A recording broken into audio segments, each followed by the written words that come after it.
يصلون على النبي يا أيها الذين آمنوا صلوا عليه وسلموا تسليما اللهم صل على مولانا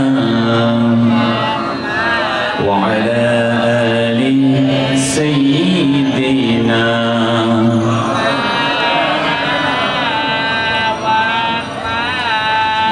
جہاں روضہ پاک خیر الورا ہے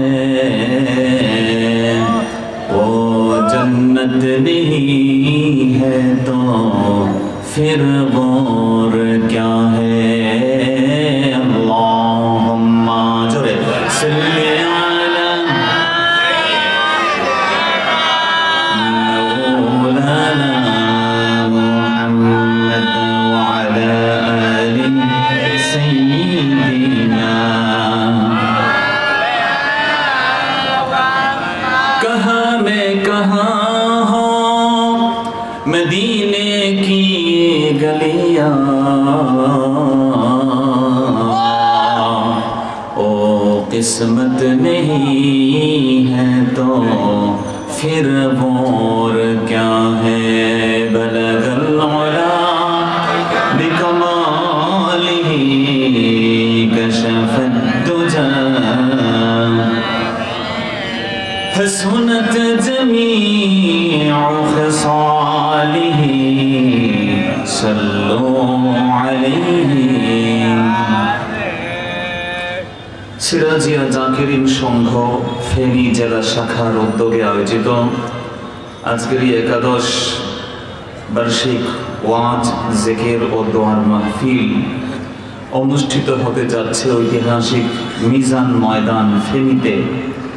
অত্র অধিবেশনের যাকে কেন্দ্র করে আজকের এই মাহফিলের ইন্তজাম, যার নেক দোয়া নেওয়ার জন্য আমরা এখানে হাজির হয়েছি, আমাদের এই উপমহাদেশের ইসলাম এবং মুসলমানদের নবজাগরণের প্রতীক, বিদআত মুক্ত সত্যিকার শরীয়তের পথিকৃৎ, একই সাথে হকের ঝান্ডাবাহী এবং বাতিলের মূলোৎপাটনকারী যে দরবার, ঐতিহ্যবাহী ফুরফুরা সিলসিলার বিশিষ্ট খলিফা পীর মুকাম্মল শাহ সুফি হযরত মাওলানা মুহাম্মদ মুহিবুল ইসলাম চৌধুরী সাহেব মাদ্দাজিল্লাহুল আলী পীর সাহেব কিবলা সিরাজিয়া দরবার শরীফ চৌধুরী বাড়ি মহিপাল ফেনী, উপস্থিত সম্মানিত সভাপতি, আমাদের এই ফেনীর নগর পিতা মাননীয় মেয়র ফেনী পৌরসভা জনাব মোহাম্মদ নজরুল ইসলাম স্বপন মিয়াজি সাহেব সহ অন্যান্য আমন্ত্রিত অতিথিবৃন্দ, মাথার তাজ আমার উলামায়ে কেরাম, মুআজ্জাজ মুহতারাম, মেহমানান এজাম, বিশেষ করে যার ঐকান্তিক প্রচেষ্টা এবং শ্রমের কারণে আজকের এই মাহফিল সফলতার চূড়ান্ত শিখরে পৌঁছেছে, জনাব শামসুল আলম শাকিল সাহেব, সিরাজিয়া কেন্দ্রীয় জাকিরিন সংঘের সম্মানিত সাধারণ সম্পাদক, আল্লাহ পাক সবাইকে কবুল করুন, জোরে কোন আমিন। সম্মানিত আমন্ত্রিত মেহমানানে আজম, মুরব্বিয়ানে কেরাম, কলিজার টুকরা আমার যুবক ভাইয়েরা, ছোট্ট সোনামণি শিশু বন্ধুরা, স্কুল কলেজ ইউনিভার্সিটি মাদ্রাসায় পড়নেওয়ালা দিনদার পরহেজগার ইমানদার আমার প্রিয় শিক্ষার্থী বন্ধুগণ, সর্বস্তরের ইসলাম প্রিয় ইমান প্রিয় মুমিনিন মুসলিমিন ভাই বন্ধুগণ, আলোচনার শুরুতে আপনাদের নিবেদন করছি অনেক অনেক মোবারক। সবটুকুন প্রশংসা আল্লাহ সুবহানাহু ওয়া তাআলা জাল্লা জালালুহু ওয়া আম্মা নওয়ালুহুর আলিশান দরবারে পেশ করছি যে আল্লাহ রাব্বুল আলামিন পৃথিবীর এই লংগেস্ট প্যান্ডেমিকের মধ্যে পৃথিবীর গোটা তাবৎ মানব গোষ্ঠীকে শিক্ষা দেওয়ার মতো যে মহামারী এই করোনা ভাইরাসের মধ্যেও যে করোনা ভাইরাসে গোটা বিশ্বের সুপার পাওয়ার যারা, পরাশক্তি যারা, হাইলি ডেভেলপড কান্ট্রি যারা, তারাও যেখানে মুখ থুবড়ে পড়ে আছে, তারা আজকে নিজেরা বলছে we are the front fighters, আমরা হচ্ছি সম্মুখ যোদ্ধা, কিন্তু আমরা দেখছি দে আর টোটালি ডিফিটেড। বরং গোটা বিশ্বের শক্তি আজকে করোনা ভাইরাসের কাছে পরাজিত। তারা আজকে কিভাবে প্যান্ডামিক থেকে বাঁচা যায়, কোন ভ্যাকসিনের মাধ্যমে রক্ষা পাওয়া যায় সেই চিন্তায় ব্যস্ত। বরং আমরা দেখেছি সেই মুহূর্তে গোটা বিশ্ব মনে করছে ভাইরাস থেকে বাঁচার জন্য একমাত্র মহৌষধ হলো ভ্যাকসিন বা টিকা। আর আমরা এই গরিব বাংলাদেশে, এই বাংলাদেশের আপামর মুসলিম উম্মাহ এই বিশ্বাস, এই আকীদা লালন করে আছে যে কোনো ভাইরাস আমাদের মারতে পারে না, কোনো ভ্যাকসিন আমাদের বাঁচাতে পারে না। বরং মুসলমান তার ইমানের বদ্ধ মূল ধারণা হলো বাঁচানোর আর মারার মালিক তো একজন, জোরে বলেন তিনি কে? ওই হৃদয়ের সেই বিশ্বাস থেকে আমরা যে আজকের এই মাহফিলে বসতে পেরেছি, আমরা প্রোটেকশন নিব, মাস্ক ব্যবহার করব, সোশ্যাল ডিস্টেন্স বজায় রাখবো, বাট আমরা ইমানকে বিকিয়ে দিব না। আমরা সেই ইমানের দাবি থেকে আজকের এই জলসাতে যারা হাজির হতে পেরেছি, আসুন যে মনিব আমাদেরকে এই তৌফিক দিয়েছেন, সেই মহামনিবের দরবারে কায় মনোবাক্যে হৃদয়ের সবটুকুন আবেগ, উচ্ছ্বাস আর অনুভূতিকে উজাড় করে দিয়ে হৃদয়ের বদ্ধ কপাটকে উন্মোচন করে সিংহ শার্দুলের ন্যায়, বাঘের গর্জনের ন্যায় পুরুষ সচিত কণ্ঠে সমস্বরে সমবাক্যে ইমানের তেজে তেজিয়ান হয়ে, ইসলামের বলে বলিয়ান হয়ে সকলে একবার পড়ে নিন কালিমাতুশ শুকর আলহামদুলিল্লাহ। লক্ষ কোটি, তার থেকেও অনেক অনেক অনেক গুণ বেশি দরুদ আর সালাম পাঠ করছি আমাদের প্রিয় নবীর প্রতি, যিনি শামসুদ্দোহা, যিনি বদরুদ্দুজা, যিনি নূরুল হুদা, যিনি হাবিবে খোদা, যিনি সৈয়দুল কাউনাইন ওয়াস সাকালাইন, যিনি সৈয়দুল আম্বিয়া ওয়াল মুরসালিন, যিনি রাসূল রাব্বিল আলামিন, আফতাবে নবুওয়াহ, শাহেনশাহে রিসালা, সুলতানে মদিনা, যাকে আল্লাহ রাব্বুল আলামিন তাকে মেনশন করেছেন, বন্ধু আপনি হচ্ছেন সিরাজুল মুনির। আল্লাহ পাক নিজের দুইটা নামকে তার প্রিয় নবীকে গিফট করে দিয়ে বলছেন, বন্ধু আপনি হচ্ছেন রউফুর রহিম। আল্লাহ হচ্ছেন রব্বুল আলামিন, তিনি তার বন্ধুকে টাইটেল দিয়েছেন, বন্ধু হচ্ছেন রাহমাতাল লিল আলামিন। ওই নবীর প্রতি দুরূদ আর সালাম, যেই নবী আমাদেরকে কোনোদিন ভুলেন নাই, ভুলবেন না। কিয়ামতের দিন সব নবী যখন বলবেন নফসি নফসি, আমার নূর নবীজি সেই দিন বলবেন রব্বি হাবলি উম্মতি, আল্লাহ আমার গুনাহগার উম্মতকে তুমি বাঁচাও। সুবহানাল্লাহ। যেই নবীকে আল্লাহ বলেছেন ওয়ালা সাউফা ইউতিকা রাব্বুকা ফাতারদা, বন্ধু আমি আপনাকে এমন এক গিফট দিব, ইউ উইল বি স্যাটিসফাইড, আপনি খুশি হয়ে যাবেন। জিজ্ঞেস করা হয়েছে মাতা তারদা, নবী আপনি কখন খুশি হবেন?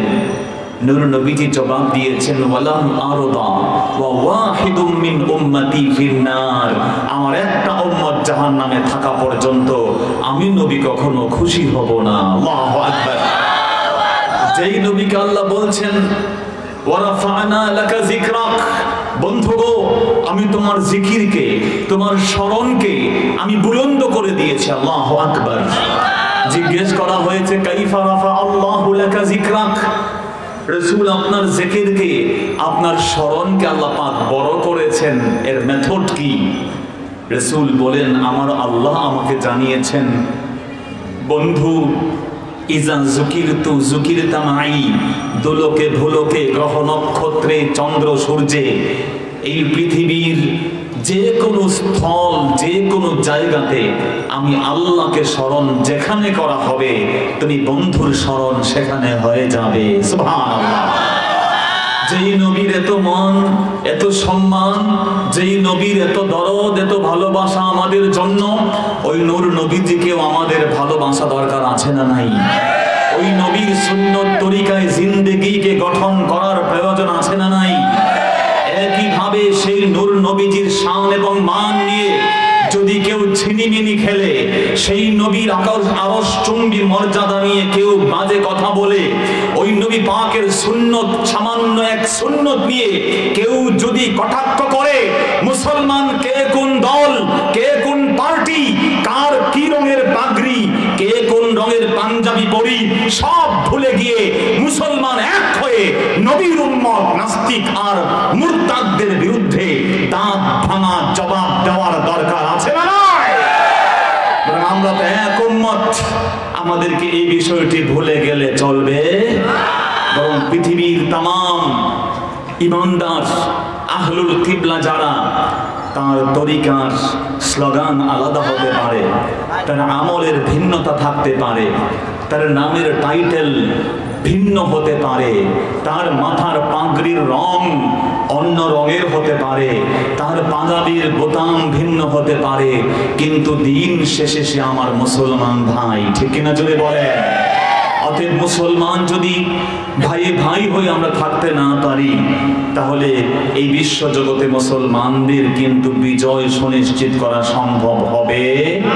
আল্লাহ তো জানিয়ে দিয়েছেন, ওয়াতাসিমু বিহাবলিল্লাহি জামিআন ওয়া লা তাফাররাকু, খবরদার আল্লাহর রজ্জুকে তোমরা আঁকড়ে ধরো, পৃথক হয়ে যেও না, বিচ্ছিন্ন হয়ে যেও না। মুহতারাম হাজিরিন, আমরা আজকে কোরআনুল কারীমের সূরাতুদ দুখানের প্রথম 4টা আয়াত তেলাওয়াত করেছি। এর উপরে নির্ভর করে সংক্ষিপ্ত সময়ে আমরা কিছু কথা বলার প্রয়াস পাবো।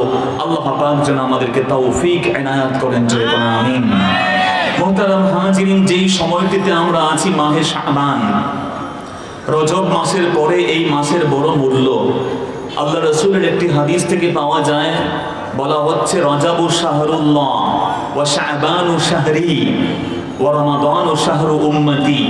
রজব মাস হলো আল্লাহ পাকের মাস, শাবান মাস নবীজির মাস, আর রজব মাসের পরে শাবান, আর শাবানের পরে আসে রমাদান।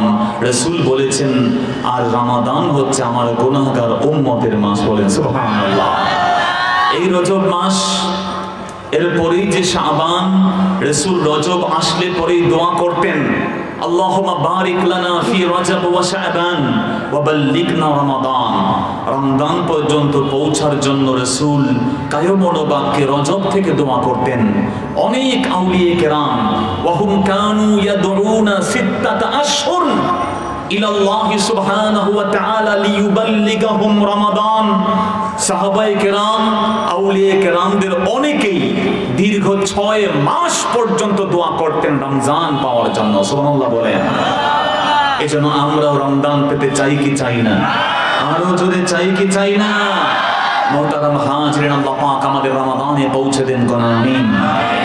বন্ধুগণ, সূরা দুখানের প্রথম আয়াতে আল্লাহ বলছেন হামিম। হামিম এর অর্থ কি আমরা কেউ জানি না। হামিম এর অর্থ জানেন একজন, বলেন তো তিনি কে?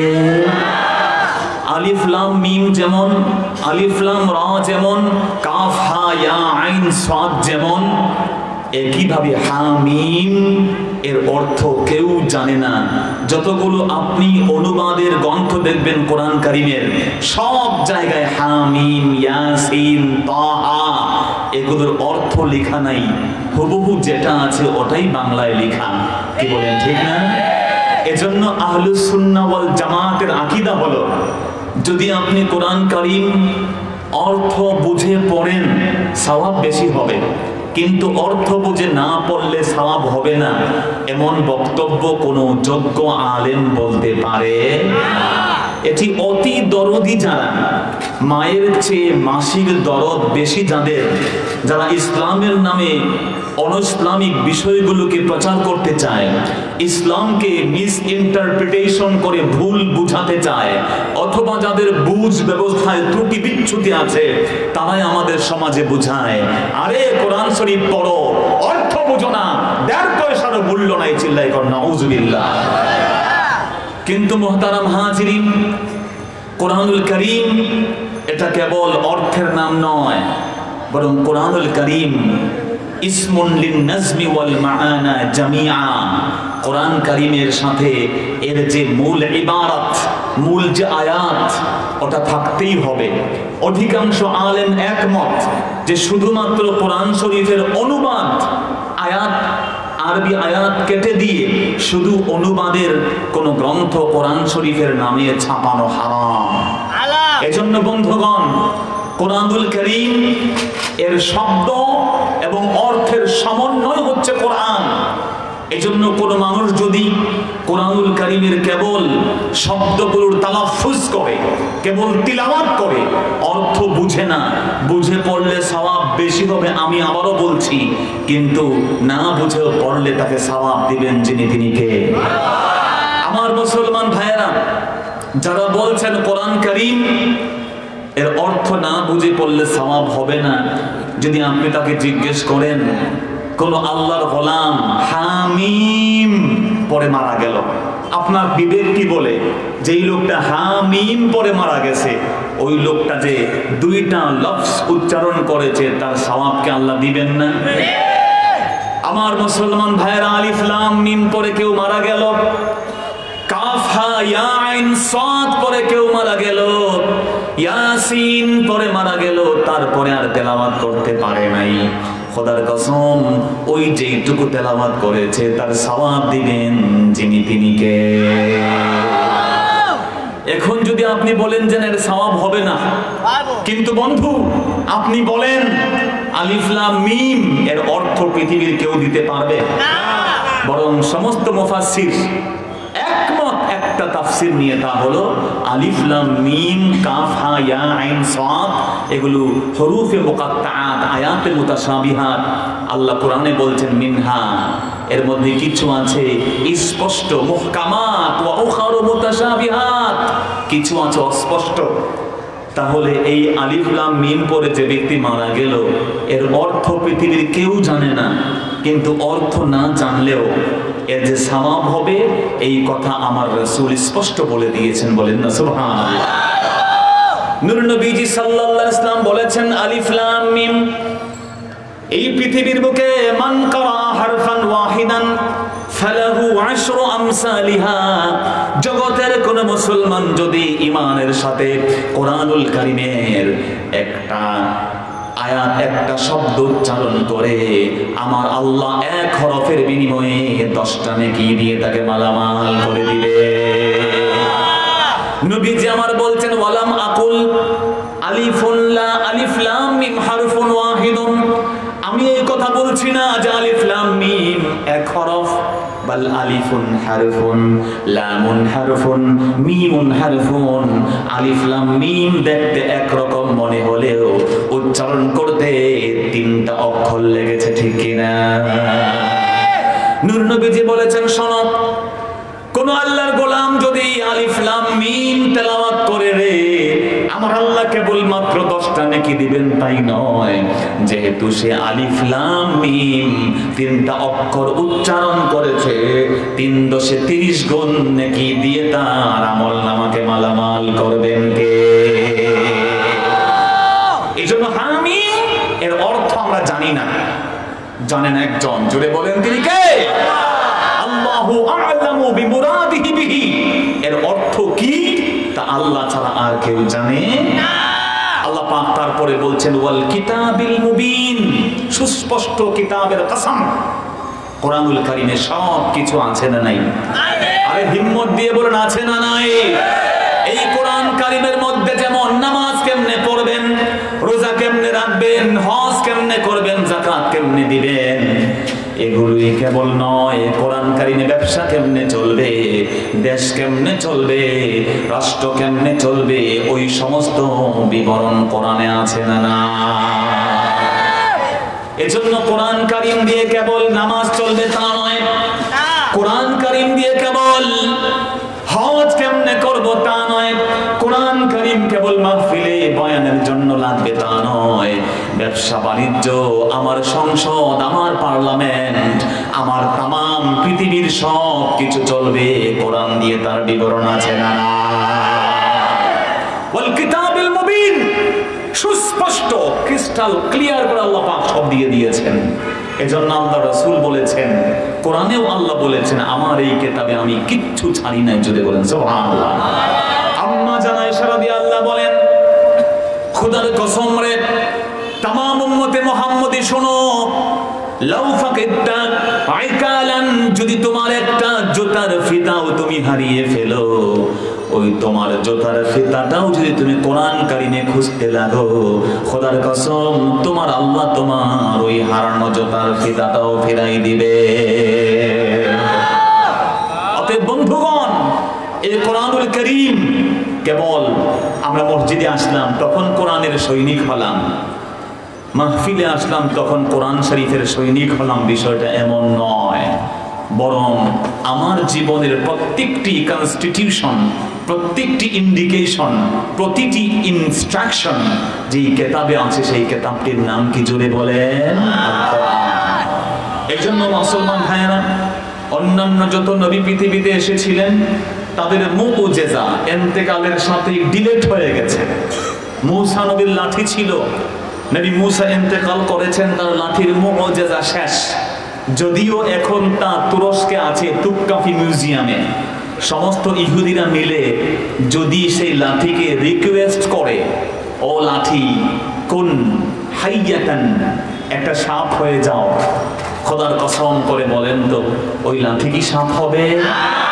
সমস্ত খ্রিস্টানরা যদি আজকে কোন একটা মুর্দার কবরে গিয়ে বলে কুম বিইজনিল্লাহ, আল্লাহর আদেশে দাঁড়াও, খোদার কসম একটা কবর থেকে কোনো আওয়াজ আসবে না।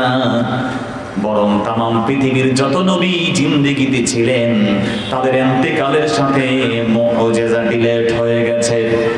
কিন্তু খোদার কসম করে বলি, আমার নূর নবীজি সাল্লাল্লাহু আলাইহি সাল্লাম এমন এক নবী, এমন এক রাসূল, যেই নবী ইন্তেকাল করে গেছেন ১৫০০ বছর আগে, কিন্তু আমার নূর নবীজির সেই কোরআন কারীমের মুজিজা এখনো পর্যন্ত গোটা বিশ্ব জগতে আছে না? না, এখন সে কোরআনুল কারীম তেলাওয়াত শুনে শুনে হাজার হাজার মুসলমান হচ্ছে। আল্লাহু আকবার। বন্ধুগণ আমার, এই কোরআন কারীম অনেক নাস্তিকরা, অনেক বুদ্ধি প্রতিবন্ধীরা মনে করে কোরআন হচ্ছে ব্যাকডেটেড, ওল্ড ফ্যাশনড, এটা দিয়ে রাষ্ট্র চলে না, ব্যবসা চলে না, ব্যাংক চলে না, আদালত চলে না। কিন্তু খোদার কসম, কোন একজন কাট্টা নাস্তিকও কোরআনুল কারীমে কোনো ভুল আছে এটা বলার অধ্যত্ত করে না। কথা বলেন ঠিক কি না? এই জন্য মুসলমান ভাইয়েরা আমার, রব্বুল আলামিন সেই কিতাবে মুবিনের কসম করে বলছেন, ইন্না আনজালনাহু ফি লাইলাতিন মুবারাকাতিন ইন্না কুন্না মুনজিরিন। নিশ্চয়ই সুস্পষ্ট কিতাবকে আমি আল্লাহ এক মুবারক রাত্রিতে নাজিল করেছি। যেই মুবারক রাত্রিতে আমি নাজিল করেছি আমি আল্লাহ এই কোরআনুল কারীমের মাধ্যমে তোমাদেরকে ভয় প্রদর্শন করছি। যদি তোমরা তোমাদের জীবন কোরআন অনুযায়ী গঠন করো, গোলাম তোমাদেরকে জান্নাতের সুগ্রাণ দুনিয়া থেকেই পাওয়াই দিবেন কে? আর যদি কোরআন শরীফের সাথে ঠাট্টা বিদ্রুপ করো, কোরআনের আইন নিয়ে ছিনিমিনি খেলো, কোরআন শরীফের আয়াতগুলোকে বন্ধ করার জন্য কোর্টে গিয়ে রিট আদায় করো, খোদার কসম ওই কোরআন শরীফের ইজ্জতে আল্লাহ তার রাসূলের মাধ্যমে জানিয়ে দিয়েছেন, কাসসামাহুল্লাহু ফিল আরদ, যারা এই কোরআন কারীমের সাথে শত্রুতা পোষণ করবে আমার আল্লাহ এই জমিনে তাদেরকে টুকরা টুকরা করে বিদায় করবেন। কথা বলেন ঠিক না? এই জন্য মনে রাখতে হবে, এই কোরআন কারীমের রক্ষণাবেক্ষণের দায়িত্ব কোনো আদালত রাখে নাই। ভারতের কেবল না, হোয়াইট হাউসের কোনো আদালতের সেই ক্ষমতা নাই, পৃথিবীর সুপার পাওয়ার কারো সেই ক্ষমতা নাই কোরআনকে মিটিয়ে দেওয়ার। কারণ কোরআনুল কারীমকে এই পৃথিবীর বুকে টিকিয়ে রাখবেন যিনি, তিনি কে? বরং কোরআন কারীমের সূক্ষ্মভাবে পরিবর্তন করতে চেয়েছিল ইংল্যান্ডে এক কাট্টা খ্রিস্টান, ক্যাথলিক খ্রিস্টান, যখন কোরআন শরীফ চেঞ্জ করছে, জেরকে জবর, জবরকে জের, বাঁকে নুন, কথা বুঝেন না, নুকতাগুলো উঁচু নিচু করে ফেলেছিল। এটা পরিবর্তন করার দুদিন পরে সে রিভার্টেড হয়ে গেছে মুসলমান হয়ে। আল্লাহু আকবার। তাকে জিজ্ঞেস করা হলো, why are you accepting Islam? তুমি ঘোষণা দিয়ে ইসলাম গ্রহণ করছো, অথচ you have changed the holy Quran, তুমি কোরআন শরীফ চেঞ্জ করছিলা। সেই লোকটা তখন জবাব দিল, খোদার কসম, আমি কেবল কোরআন শরীফ চেঞ্জ করি নাই রে, আসমানি কিতাব বলে বিবেচিত যত গ্রন্থ আছে, old testament, new testament, Bhagavad Gita, Ramayana, জিন্দা বেস্তা, সবগুলো পরিবর্তন করে ধর্মের মানুষগুলোকে দিয়েছি। দিনের পর দিন গেল, রাতের পর রাত গেল, মাসের পর মাস গেল, বছরের পর বছর গেল, কেউ টের পায় নাই। যেই ধর্মের মানুষ যেই কিতাব মানে সব চেঞ্জ করে দিয়েছে, তারা বুঝেই নাই। কিন্তু যেদিন কোরআন চেঞ্জ করলাম, একটা রাত যেতে পারে নাই, ছোট্ট একটা শিশু এসে আমাকে বলল, uncle, this is not our Quran, আপনি যে কোরআন গিফট করেছেন এটা মুসলমানদের কোরআন নয়। আমি বললাম, তুমি কেমনে জানলা? ক্যান ইউ রিসাইট ইট? এই ছেলে, তোর নাক টিপ দিলে দুধ বাইরেব, তুই কি কোরআন শরীফ পড়তে পারিস? সে বলল, uncle, not only recitation, uncle, খোদার কসম, কেবল এই কোরআন কারীম আমি পড়তে পারি তাই না, বরং I have memorised the whole book, গোটা এই কোরআন কারীমের 6236 খানা আয়াতকে আমার আল্লাহ আমার সিনাতে মানকুশ করে দিয়েছেন। সুবহানাল্লাহ। আমি জিজ্ঞেস করলাম, পড়ো তো এখান থেকে, যেখান থেকে জিজ্ঞেস করি সেখান থেকেই পড়ে। যেই জায়গা থেকে জিজ্ঞেস করি, বুলবুলি পাখির মতো সেই কোরআন ছোট্ট শিশু যখন পড়তে শুরু করে, বুঝতে পারলাম এই কোরআন কারীম জগতের কেউ কোনোদিন মিটাতে পারবে না, বরং হাজার হাজার না লক্ষ লক্ষ হাফেজ কোরআনদের সিনার ভিতরে তা গেঁথে দিয়েছেন কে? অতএব কোরআন কারীমের আয়াতগুলো যদি কোনো দেশের কোর্টে রিড করতে চায়, তাহলে প্রথমত সেই দেশের সরকারকে এর তীব্র প্রতিবাদ করা দরকার। কথা বলেন ঠিক কিনা? সে যেই পরিচয় গ্রহণ করুক না কেন, কোন মুসলমান যদি কোরআন এবং সুন্নাহর বিরুদ্ধে ইসলামের নাম নিয়ে সন্ত্রাস করে, কোন মুসলমান যদি ইসলামের নাম নিয়ে একজন হিন্দুর বাড়িতে গিয়ে আঘাত করে, কোন মূর্তিকে ভাঙতে চায়, আমরা তার পরিচয় মুসলমান মনে করি না, আমরা মনে করি তার প্রথম পরিচয় সে হচ্ছে সন্ত্রাসী। কথা বলেন ঠিক কিনা? কারণ তার কোরআন তাকে শিক্ষা দিয়েছে, লা তাসুব্বুল্লাযীনা ইয়াদউনা মিন দুনিল্লাহ, খবরদার, মুসলমানদেরকে কোরআন কারীম শিক্ষা দিয়েছে কোন অমুসলিম তার পূজনীয় মূর্তি হোক, পূজনীয় কোনো ব্যক্তি হোক, পূজনীয় তার ভগবান, তার গীতা, তার দুর্গা হোক, তার সরস্বতী হোক, খবরদার, মুসলমান অন্য ধর্মের মানুষ যে যার পূজা করে তাদের পূজনীয় কোন ইলাহকে তুমি গালি দিতে পারবে না। আরে মুসলমান, গালি দেওয়া হারাম করেছেন আল্লাহ। তুমি কেমনে হাত দিয়ে একটা মূর্তি ভাঙতে যাও? এটার নাম ইসলাম না, এটার নাম উগ্রবাদ। কথা বলেন ঠিক না? এই জন্য আমরা মুসলমান ভাইয়েরা, আমরা মুসলমান, ইসলাম এবং মুসলমানদের পক্ষ থেকে এই কথাই বলি, যদি এই পৃথিবীর বুকে যে মাজলুম আমরা তার পক্ষে আছি, তার পরিচয় মুসলমান না অন্য ধর্ম, সেটা দেখার বিষয় না। কথা বলেন ঠিক না? এবং আমরা জালেমের বিপক্ষে, যে জালেম নির্যাতনকারী তার পরিচয় সে মুসলমান কিনা তাও দেখার সময় নাই। জালেমের বিপক্ষে কোরআন এবং সুন্নাহর সৈনিকেরা সব সময় থাকতে রাজি আছে না? আমরা জালেমের বিপক্ষে, মাজলুমের পক্ষে। কথা বলেন ঠিক কিনা? এই জন্য আমাদের মহান মুক্তিযুদ্ধ কিন্তু এই একটা স্লোগানের উপরে ছিল। মহান মুক্তিযুদ্ধ ইসলামের বিরুদ্ধে ছিল না।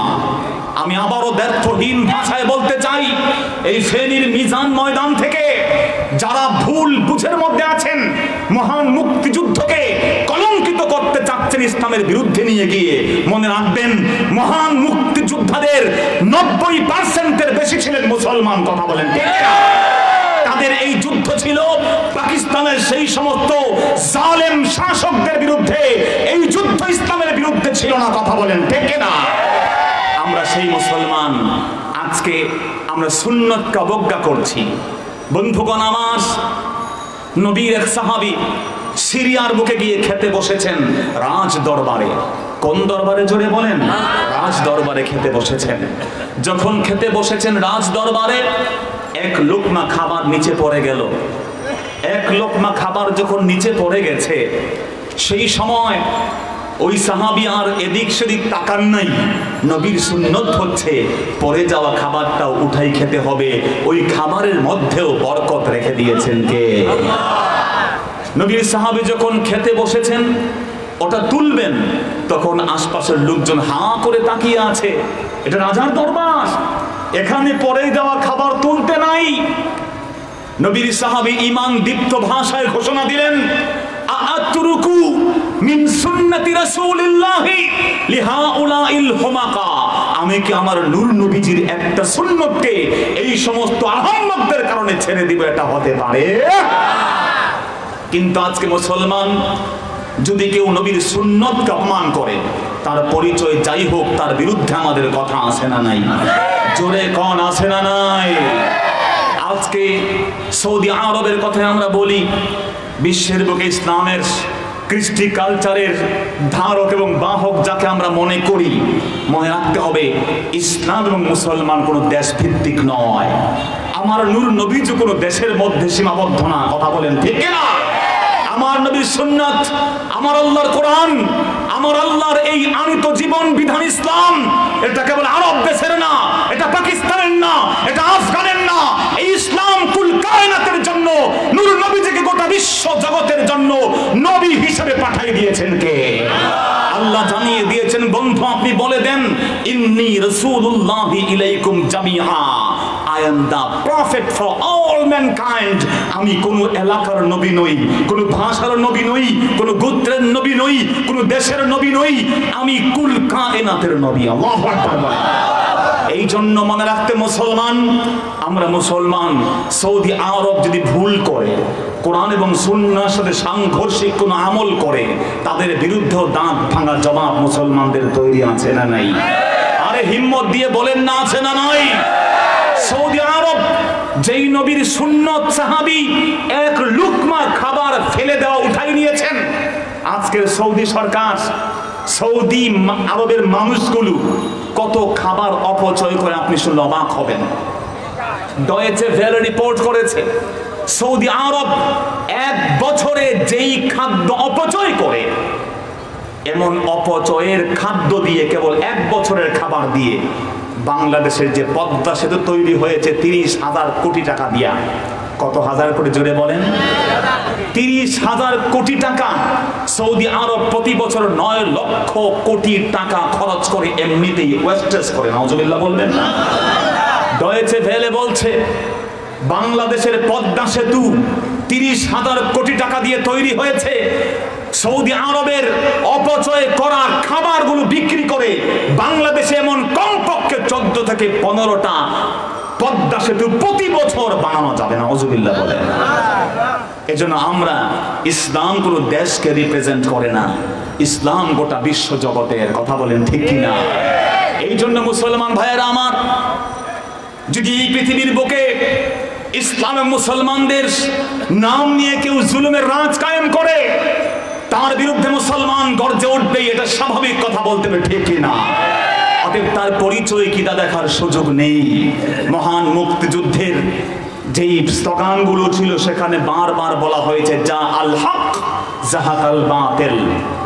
আপনি স্বাধীন বাংলা বেতার কেন্দ্রের যে উচ্চারণগুলো লিখে দেখেন, খুঁজে দেখেন, স্ক্রিপ্টগুলো খুঁজে দেখবেন, সেখানে এই কথাগুলো বলা আছে, যা আল হক জাহাকাল বাতিল।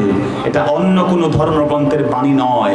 এই বাণী যেই ধর্মগ্রন্থের, তার নাম কি জোরে বলে? নাসরুম মিনাল্লাহি ওয়া ফাতহুন করিব। আমার মুসলমান ভাইয়েরা, মহান মুক্তিযুদ্ধের সময় আমার দেশের সোনার মুক্তিযোদ্ধা যারা ছিলেন, তাদের জবানে বারবার নাসরুম মিনাল্লাহি ওয়া ফাতহুন করিব, বিজয়ের আগে সাহায্য লাগবে একজনের। জোরে বলেন তিনি কে? আল্লাহ সেটা বলে দিয়েছেন, ইজা জাআ নাসরুল্লাহি ওয়াল ফাত। আগে লাগবে আল্লাহর সাহায্য, তার হাত ধরে আসবে যার নাম, তার বিজয়। আল্লাহু আকবার বলে। এবং আমাদের বঙ্গবন্ধু তার ভাষণের শেষ করেছিলেন ইনশাআল্লাহ বলে। কথা বলেন ঠিক কিনা? এই জন্য খবরদার মুসলমান ভাইয়েরা আমার, চোখ কান খোলা রাখতেই হবে। মুসলমান পরিচয় নিয়ে কবরে আগে যেতে হবে। কথা কোন ঠিক কিনা? এই জন্য আমাদের ইমানের দাবি হলো, যদি এই বাংলাদেশে বসে আমরা যারা আছি, আমার মুসলমান ভাইদের উপরে নির্যাতন নিষ্পেষণ যেখানেই হবে, যারাই করবে তাদের বিরুদ্ধে আমাদের ঘৃণা থাকবে, এটা আমাদের ইমানের দাবি। কথা বলেন ঠিক কিনা? একইভাবে আমার মুসলমান কোন ভাইকে কেউ যদি সাহায্য করে, যদি আমার মুসলমান ভাই নির্যাতনে আছে, ওই মুসলমান ভাইয়ের পাশে কেউ দাঁড়ায়, তার জন্য আমার হৃদয়ের দোয়া আসবে, এটা আমি ইচ্ছা করে আনা যাবে না, আমার ঈমান এটা উদ্বেলিত করতে হবে। কথা বলেন ঠিক কিনা? আমি আপনাকে আবারও বলি, আপনার মুসলমান ভাই আপনার কোরআনের জন্য, আপনার নূর নবীর জন্য, আপনার ইসলামের জন্য কেউ যদি এগিয়ে আসে, তাকে আমরা হৃদয় দিয়ে ভালোবেসে ফেলবো। ওই ভালোবাসতে হবে, এটা কেউ শিখিয়ে দেওয়া লাগে না, আমার ঈমান এটাকে ডিমান্ড করতে হবে। কথা বলতে হবে ঠিক কিনা? অনুরূপ ভাবে যদি আমার কোনো মুসলমান ভাইয়ের রক্ত কারো গায়ে লেগে থাকে, কারো হাতে লেগে থাকে, তাকে দেখলে পরে আমার মনে ঘৃণা আসবে, তাকে আমার ভাল লাগবে না, তার জন্য আমার মনের দোয়া থাকবে না, তাকে দেখলে আমার মুসলমান ভাইদের রক্তের দাগের কথা মনে পড়বে, এটাই স্বাভাবিক ঈমানের দাবি। কথা বলেন ঠিক কিনা? অতএব এই জায়গা থেকে মুসলমানের এই অনুভূতি প্রকাশের সুযোগ দিতে হবে। এই সুযোগের হস্তক্ষেপ করলে এটা ঈমানের দাবি হতে পারে। যদি আপনি মুসলমান হন, যদি আপনার পরিচয় হয় মুসলমানের সন্তান, তার একজন মুসলমান তার আবেগকে, তার অনুভূতিকে, তার ঘৃণাকে, তার ভালোবাসাকে এটাকেও প্রকাশ করার সুযোগ করে দিতে হবে। তা না হলে স্বাধীনতার কোনো মূল্য থাকতে পারে না। কথা বলেন ঠিক না? এই জন্য মুসলমান বন্ধুগণ, আমরা সেই মুসলমান যেই মুসলমান গোটা বিশ্ব জগতের, যে আল্লাহ নবী গোটা বিশ্ব জগতের, যে আল্লাহ নবী কোনো দেশ, কোনো এলাকা, কোনো ভাষা, কোনো গোত্র, কোনো বর্ণের জন্য সীমাবদ্ধ নয়। আল্লাহু আকবার বলেন। আমার মুসলমান ভাইরা, আল্লাহ বলছেন ইন্না আনজালনাহু ফি লাইলাতিন মুবারাকা, নিশ্চয় আমি আল্লাহ এই কোরআনকে নাজিল করে দিয়েছি একটা বরকতময় রজনীতে। সুবহানাল্লাহ। মুহতারাম হাজিরিন, সূরা দুখানের এই 2 নম্বর আয়াতে আল্লাহ বলছেন নিশ্চয়ই আমি কোরআনকে নাজিল করেছি এক বরকতময় রজনীতে। এই বরকতময় রজনী কোনটা? মুফাসসিরিনে কেরাম এ নিয়ে 2টা মত প্রকাশ করেছেন। জুড়ে বলেন তো কয়টা মত? 2টা মত। অধিকাংশ মুফাসসির বলেছেন লাইলাতুল মুবারাকা, বরকতময় রজনী বলতে যাকে বোঝানো হয়েছে সেই বরকতময় রজনী হচ্ছে লাইলাতুল কদর, শবে কদর যাকে আমরা বলি। সব ফার্সি শব্দ, সব মানে রাত, কদর মানে বরকতময় মহিমান্বিত রাত, ভাগ্য রজনীও কেউ কেউ বলেছেন। এই শবে কদরটা হচ্ছে, অধিকাংশ মুফাসসিরের বক্তব্য হচ্ছে তা 26 রমাদান, 26 তারিখ দিবাগত রাত মানে 27 রমাদান। এই 27 তারিখের রাতটি হচ্ছে শবে কদর। আল্লাহ পাক এই রাতে কোরআনুল কারীম নাজিল করেছেন। যেহেতু কোরআন কারীমের অন্য আয়াতে আল্লাহ বলছেন ইন্না আনজালনাহু ফি লাইলাতিল কদর, নিশ্চয়ই আমি কোরআনকে নাজিল করেছি লাইলাতুল কদরে। আর লাইলাতুল কদর যে রমাদানে, এতে কোনো সন্দেহ আছে? জোরে বলেন সন্দেহ আছে? কিন্তু 29 জন মুফাসসির, কয়জন মুফাসসির? জোরে বলতে হবে কয়জন? 29 জন মুফাসসিরের তাদের তাফসীরের মধ্যে যেমন লাইলাতুল কদর বলা হয়েছে, কিছু কিছু উলামায়ে কেরাম যেমন ইকরিমা রাদিয়াল্লাহু রাহিমাহুল্লাহ, যিনি ইবনে আব্বাস রাদিয়াল্লাহু তাআলা আনহুর শাগরিদ ছিলেন, একইভাবে আরো অনেক মুফাসসিরিনে কেরাম তারা এই লাইলাতুল কদর যেমন বলা হয়েছে, এই লাইলাতুল কদরের মতো অনেকে বলছেন লাইলাতুল মুবারাকা, যেই রাতে আল্লাহ সুবহানাহু ওয়া তাআলা ভাগ্যকে নির্ধারণ করেন, সেই রাতটা হচ্ছে শবে বরাতের রাত, সেই রাতটা হচ্ছে লাইলাতুল নিসফি মিন শাবান, শাবান মাসের 14 তারিখ দিবাগত রাত মানে 15ই শাবান। সুবহানাল্লাহ বলবেন না? 15ই শাবানকে আমরা আমাদের দেশে বলি শবে বরাত। কি বলি জোরে বলেন না? শবে বরাত। এই শবে বরাত যুগ যুগ থেকে সাহাবায়ে কেরাম, আউলিয়া আযম, পীর মাশায়েখ, ওলি বুজুর্গ তারা কিন্তু এই শবে বরাতের আয়োজন করে, ইবাদত বন্দেগী করে, উদযাপন করেছেন এটাকে দোয়া মোনাজাতের মাধ্যমে, কবর জিয়ারতের মাধ্যমে, মাহফিল ওয়াজ এবং নসিহতের মাধ্যমে। যুগ যুগ থেকে শবে বরাত বাংলাদেশে শুধু না, গোটা বিশ্ব জগতেই প্রতিপালিত হয়ে আসছে। আল্লাহু আকবার বলেন। কিন্তু এই শবে বরাতকে নিয়ে কিন্তু আজকে আমাদের বাংলাদেশের সমাজে শুধু নয়, গোটা বিশ্ব সমাজেই কিছু প্রশ্ন তৈরি হয়েছে। কথা বলতে হবে, আছে না নাই? আজকে আমরা বাকি সময়টুকু কিছু প্রশ্ন এবং উত্তর শুনতে চাই। আল্লাহ পাক আমাদেরকে তৌফিক দান করুন, জোরে বলেন আমিন। প্রথম কথা হলো, বাংলাদেশের কিছু মডারেট স্কলার আছেন, ইসলামের কিছু স্কলার আছেন, খুব ধীশক্তি সম্পন্ন এবং সোশ্যাল মিডিয়াতে তারা খুব ভাইরাল। তাদের বক্তব্য যে শবে বরাত শব্দটাই কোরআন সুন্নাহয় কোথাও নাই। বন্ধুগণ আমার, কথাটা আক্ষরিক অর্থে সঠিক। তারা যে বলেছেন শবে বরাত শব্দটাই কোরআন হাদিসে নাই, আসলে শব্দটা তারা সঠিক বলেছেন। আপনি প্রশ্ন করতে পারেন, হুজুর সঠিক বললেন কেমনে? সঠিক এই কারণে বলেছেন যে শবে বরাত শব্দটা কিন্তু ফার্সি। কোরআন কারীমকে আল্লাহ নাজিল করেছেন আরবিতে, কোরআন কারীমকে আল্লাহ ফার্সিতে বাংলায় নাজিল করেন নাই। যদি কোনো বন্ধু বলেন শবে বরাতে শব্দটাই কোরআন হাদিসে নাই, এজন্য মানা যাবে না, এই কারণে যদি কোনো মুসলমান ভাই বলে ফেলে, তাহলে তো নামাজ, রোজা, বেহেশত, দুজখ এই শব্দগুলো কোরআন হাদিসে নাই, এগুলো মানা যাবে না। তাহলে তো বন্ধু পাল্টা প্রশ্ন উত্থাপিত হলে ঈমান চলে যাওয়ার একটা সমূহ সম্ভাবনা তৈরি হবে। কথা বলেন ঠিক না?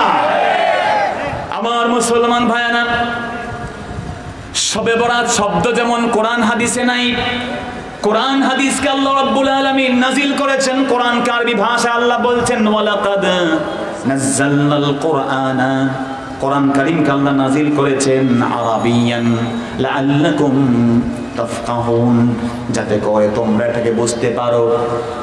মুহতারাম হাজিরিন, ঠিক যেমন নামাজ শব্দ কোরআন শরীফে নাই কিন্তু আছে সালাত, যেমন রোজা শব্দ কোরআন শরীফে নাই আছে সিয়াম, যেমন ভাবে বেহেশত শব্দ কোরআন শরীফে নাই আছে জান্নাত, দুজখ শব্দ কোরআন শরীফে নাই আছে নার, জাহান্নাম। কথা বলেন ঠিক কিনা? ঠিক তেমনি করে শবে বরাত শব্দটা কোরআন শরীফে না থাকলেও লাইলাতুল মুবারাকা আছে, হাদিস শরীফে শবে বরাত না থাকলেও লাইলাতুন নিসফি মিন শাবান আছে। আমার মুসলমান বন্ধুগণ, যেমন নামাজ শব্দ কোরআন শরীফে না থাকলেও সালাত আছে, এটাকে মানতে হবে। একইভাবে শবে বরাত শব্দ কোরআনে না থাকলেও লাইলাতুল মুবারাকা বলে বোঝানো হয়েছে, তাকেও কিন্তু অস্বীকার করা যাবে না। বিনয়ের সাথে বলছি আপনাকে আমি, মুহতারাম হাজিরিন, এই পৃথিবীর বুকে লাইলাতুল মুবারাকা বলতে আবারও বলছি, অধিকাংশ মুফাসসির বলেছেন লাইলাতুল মুবারাকা বরকতময় রাত হচ্ছে লাইলাতুল কদর। এই জন্য অনেকে বলেন মুফাসসিরিনে কেরাম লাইলাতুল মুবারাকা বলতে লাইলাতুল কদরকে বোঝাইছেন, শবে বরাতের কোনো অস্তিত্ব মানা যাবে না। বন্ধুগণ আমার, আমি আপনাকে বিনয়ের সাথে বলি যে এটা বলার কোনো সুযোগ নাই যে জুমার দিনে আমরা বলি আল্লাহ সুবহানাহু ওয়া তাআলা বলছেন হাফিজু আলাস সালাওয়াত ওয়াস সালাতিল উস্তা, তোমরা মধ্যবর্তী নামাজকে বেশি বেশি করে হেফাজত করো। সালাতুল উস্তা বলতে কি? অধিকাংশ মুফাসসির বলছেন সালাতুল উস্তা মধ্যবর্তী নামাজ হচ্ছে সালাতুল আসর, আসরের নামাজ। বলেন না সালাতুল উস্তা বলতে কোন নামাজ? আসরের নামাজ। কিন্তু অনেক মুফাসসির বলেছেন সালাতুল উস্তা মধ্যবর্তী নামাজ ফজরের নামাজ, কেউ বলেছেন জোহরের নামাজ, ইভেন কেউ কেউ জুমার নামাজও বলেছেন। আমার বন্ধুগণ, কিন্তু গ্রহণযোগ্য মত হচ্ছে মধ্যবর্তী নামাজ হচ্ছে আসরের নামাজ। কিন্তু দুই একজন যে ফজর বলেছেন, দুই একজন যে জোহর বলেছেন, দুই একজন যে জুমা বলেছেন, গ্রহণযোগ্য মতকে গ্রহণ করলাম। দুই একজন যে দুই একটা পার্থক্য করে মত দিয়েছেন, ওগুলোর অস্তিত্ব নাই। জোহর নামাজি নাই, ফজর নামাজি নাই, জুমার নামাজি নাই, এমনটা কি বলা যাবে? আরে আপনার বিবেকটা খাটান না ভাই। বন্ধুগণ আমার, তাম পৃথিবীর বুকে ইকরিমা রাদিয়াল্লাহু রাহিমাহুল্লাহ ইবনে আব্বাসের ছাত্র, তিনি বলেছেন, খোদার কসম করে বলছি, রব্বুল আলামিনের হাবিব যেমনটা এই পৃথিবীতে লাইলাতুল মুবারাকা বলতে তার উম্মতকে যেমন শিখিয়েছেন তা লাইলাতুল কদর। অনেক তাবী, বিশেষ করে ইবনে আব্বাসের ছাত্র, তিনি বলেছেন, ফিহা ইউফরাকু কুল্লু আমরিন হাকিম, যেই দিনে আমার আল্লাহ তামাম ভাগ্যের লিপিবদ্ধ করেন, সেই রাতটা লাইলাতুল কদর নয়, এই রাতটা হলো লাইলাতুল বারাত। সুবহানাল্লাহ। মানলাম তিনি দুর্বল মত বলেছেন, কিন্তু দুর্বল মত বলে কোনো একটা বিষয়কে ডাস্টবিনে ফেলে দেওয়া যাবে? ওইটা একটা অস্তিত্ব আছে বিধায় তিনি এই কথা বলেছেন। সুবহানাল্লাহ বলবেন না ভাই? মুহতারাম হাজিরিন, এজন্য আমার দেশের অনেক ভাইয়েরা শবে বরাতের বিরোধিতা করতে গিয়ে গিয়ে কেউ কেউ বলেন, আরে বারাআত শব্দের অর্থ হচ্ছে বিচ্ছিন্নতা, বারাআতুম মিনাল্লাহ, আল্লাহর পক্ষ থেকে বিচ্ছিন্নতা, আছে না নাই? তারা বলেন বারাআত মানে বিচ্ছিন্নতা। আমরা বলি বারাআত মানে কেবল বিচ্ছিন্নতা নয়। যদি আপনি বাংলা ডিকশনারি গুলো খুঁজেন, আরবি থেকে বাংলা, আপনি দেখবেন বারাআতের অর্থ লেখা আছে মুক্ত হওয়া, নিরপরাধ হওয়া, নির্দোষ হওয়া, আমার বন্ধু দায়ে মুক্তি লাভ করা। সুবহানাল্লাহ। শুধুমাত্র একটা অর্থ পাইয়াই ওটা লাগাই দিলে তো এটা ইমানদারি হইল না, আমানতদারি হইল না। আপনাকে ইসলামিক স্কলার বলে সবাই যেহেতু জানে, আপনি সবটাই বলেন না ভাই। আপনি ইসলামিক স্কলার কেবলমাত্র ভণ্ড পীরদের বিরুদ্ধেই বলেন, আপনি হক পীরদের দাওয়াত দেন না, আপনি ভণ্ডামির বিরুদ্ধে বলেন, আপনি সত্যিকার হক্কানি আউলিয়া কেরামদের পরিচয় দেন না। এটা কিন্তু আমানতদারি হলো না, ঠিক কিনা বলে? আরে এই ফুরফুরা সিলসিলা, এই জয়পুর সিলসিলা, সাইয়্যিদ আহমদ বেরলভী রাহমাতুল্লাহ সৈনিক যারা, তারাও তো বেদাত এবং বেশরিয়তি কাজের বিরুদ্ধে দাঁত ভাঙা জবাব সারা জীবন দিয়েছেন। কথা বলেন ঠিক কিনা? ঠিক আপনাকেও সেই রকমের দায়ী ইলাল্লাহ হতে হবে, আমানতদারি থাকতে হবে।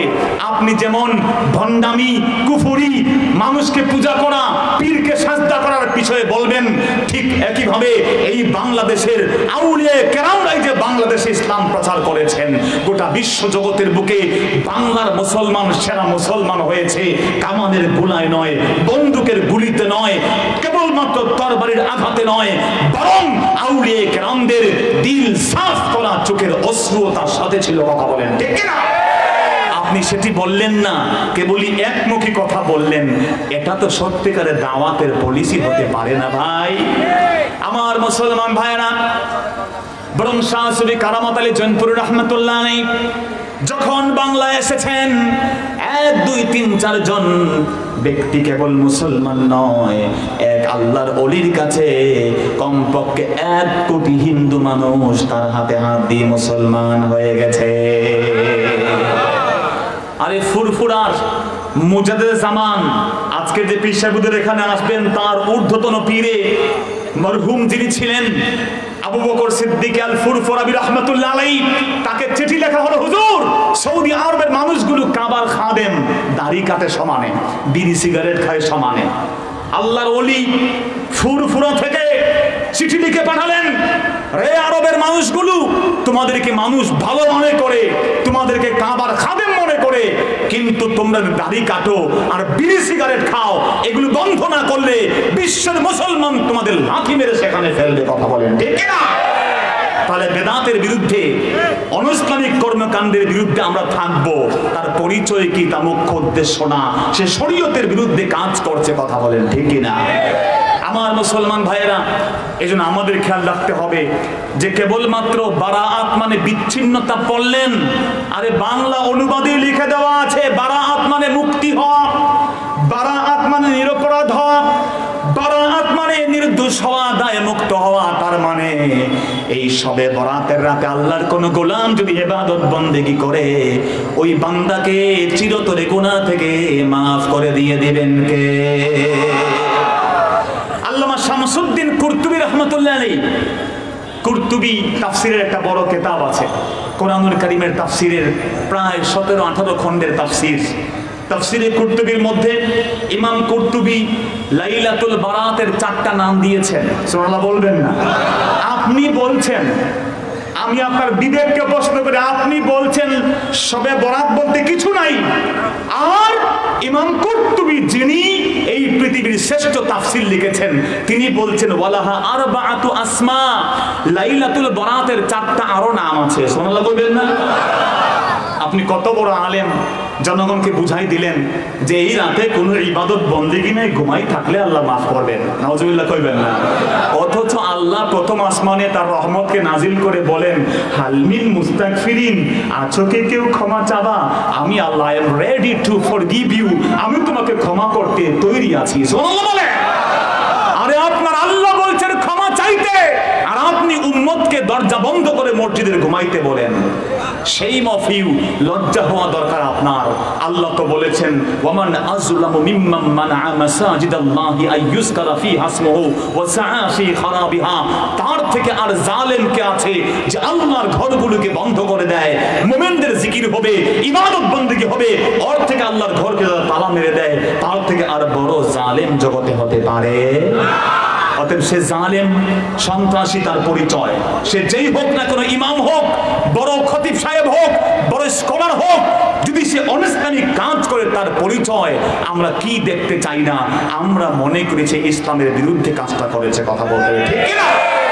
এই জন্য মুসলমান ভাইয়েরা আমার, শামসুদ্দিন কুরতুবী বলেন ওয়ালাহা আরবাআতু আসমা, লাইলাতুল বারাতের আরো 4টা নাম আছে। লাইলাতুম মুবারাকা, প্রথম নাম হলো লাইলাতুম মুবারাকা, বরকতময় রজনী।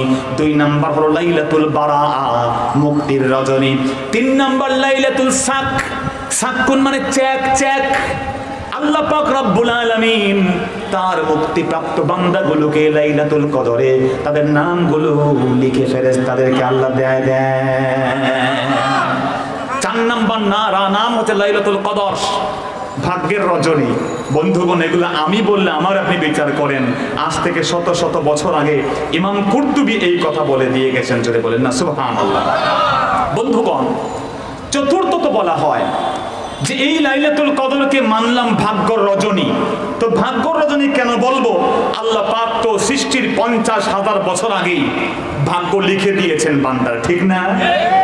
আরে যখন মুসা নবী আদম নবীকে ধরছেন, টাইট করে ধরছেন, আদমকে মুসা নবী বলে আব্বা আপনি তো আমাদেরকে বিপদে ফেলছেন আব্বা। আল্লাহু আকবার। মুসা নবীর সাথে আদম নবীর একটা বিতর্ক হয়েছিল, ডিবেট, কনভারসেশন হয়েছিল, এবং সেটা ছিল সশরীরে। সুবহানাল্লাহ বলবেন না ভাইরা? কানাতিল মুরাজাআতু মুজাসামাতান। মুসা নবী আদম আলাইহিস সালামকে বললেন বাবা আপনি ওই যে নিষিদ্ধ গাছের দিকে গেছেন না, ওইখানে গিয়া তো আপনি যেই মিস্টেকটা করছেন, যার ফলশ্রুতিতে আমরা দুনিয়াতে আসছি আব্বা, আপনি ওখানে না গেলেই তো হয়তো বেহেশতে থাকতাম, আঙ্গুর আপেল আনার যা চাইতাম তাই পাইতাম। যুক্তি আছে না নাই? হযরত আদম তখন বললেন রে মুসা তুই এটা পাইলি কোথায়? দলিল আছে নি তোর? মুসা নবী তখন জবাব দিলেন বাবা আমি দলিল ছাড়া কথা বলি নাই, আমি আপনার তেমন পোলা নই, এটা হচ্ছে আমার দলিল।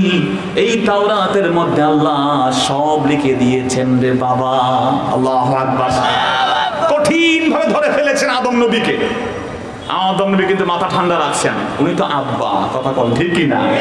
পোলাপান একটু চেইতা চুইতা গেলে বাবারা কিন্তু চেতে পারে না। আব্বা তখন কি বুদ্ধিদীপ্ত ভাষায় জবাব দিলেন, মুসা নবী তো মাথা নিচু করে ফেলছেন। আল্লাহু আকবার বলেন। হযরত আদম বললেন রে মুসা বাবা আমার, যেই তাওরাত তোমার ডান হাতে আছে ওই তাওরাতে আমার আল্লাহ লিখে রেখেছেন, ওই ভাগ্য যে আল্লাহ লিখেছেন, আমি আদম আগে নাকি তোমার তাওরাত আগে? আগে জবাব দাও সুবহানাল্লাহ। মুসা নবী তখন বুঝতে পারছেন যে বাবা কোথায় ধরছে, কথা বললেন নাই। মুসা নবী আলাইহিস সালাম তখন বলেন, আব্বা এগুলো তো আল্লাহ সব আগেই লিখে রাখছে। হযরত আদম তখন বলেন, আল্লাহ সব আগে লিখে রাখছে, তো আমার অপরাধটা কোথায়? তুই যে আমারে দোষ দাও। আল্লাহু আকবার বলে।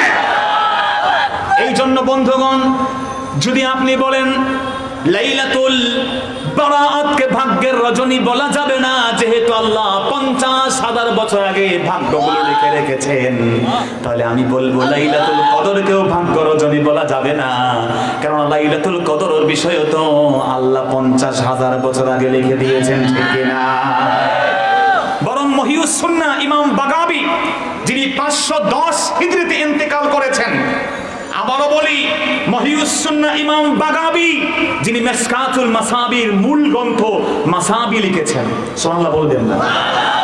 আরে যেই কিতাব পড়ে আপনি আলেম হচ্ছেন, ওই কিতাবওয়ালা মহিউস সুন্নাহ ইমাম বাগাবী কি বলছেন আপনি দেখেন তো। আর আপনি বলছেন লাইলাতুল বারাত বলতে কিছু নাই, ঘুমাই থাকো, এগুলো বেদাত, এগুলো বাঙালি মুসলমানরা খালি সিন্নি খাওয়ার জন্য বুঝে গেছে, আরবের হুজুররা বুঝলো না, আফ্রিকার হুজুররা বুঝলো না। এমন বক্তব্য আমাদের সমাজে ইউটিউবে আর টেলিভিশন চ্যানেলে আছে না নেই? ইমাম বাগাবী বলেছেন, রাওয়া আবু দুহান ইবনে আব্বাস রাদিয়াল্লাহু তাআলা আনহু, ইন্নাল্লাহা ইয়াকদিল আকদিয়াতা ফি লাইলাতিন নিসফি মিন শাবান ওয়া ইউসাল্লিমুহা ইলা আরবাবিহা ফি লাইলাতিল কদর। বন্ধুগণ, শবে বরাতকেও ভাগ্যের রজনী বলা যায়, লাইলাতুল কদরকেও ভাগ্যের রজনী বলা যায় কেমনে? এই ব্যাখ্যা তুমি আমি দিব না। আজ থেকে প্রায় 1000 বছর আগে ইমাম বাগাবী রাহমাতুল্লাহ বলেছেন, 510 হিজরিতে যার ইন্তেকাল, তিনি বলেছেন ইন্নাল্লাহা ইয়াকদিল আকদিয়াহ, আমার আল্লাহ সব কিছু ফয়সালা করে দেন ফি লাইলাতিন নিসফি মিন শাবান, শাবানের মধ্য রজনীতে, মানে লাইলাতুল বারাত। সুবহানাল্লাহ। ওয়া ইউসাল্লিমুহা, এগুলা খসড়া করা হয়, সব ফাইল প্রস্তুত করা হয়। ওয়া ইউসাল্লিমুহা, আল্লাহ এগুলোকে সমর্পণ করেন, এগুলো বুঝাই দেন। আজরাইলের কি দায়িত্ব, মিকাইলের কি দায়িত্ব, আমার বন্ধু জিবরিলের কি দায়িত্ব, ইসরাফিলের কি দায়িত্ব, আমার আল্লাহ রাব্বুল আলামিন সবগুলো লাইলাতুল কদরে, মানে আমার বন্ধু 27 তারিখের রমজানের, আমার আল্লাহ এগুলো সমর্পণ করে দিয়ে দেয়। এটা আমার ব্যাখ্যা না, আমি আবারও আপনাকে বিনয়ের সাথে বলছি, ইমাম বাগাবী রাহিমাহুল্লাহ, যার নাম মহিউস সুন্নাহ, সুন্নতের চিরঞ্জীবকারী, সুবহানাল্লাহ বলবেন না ভাই?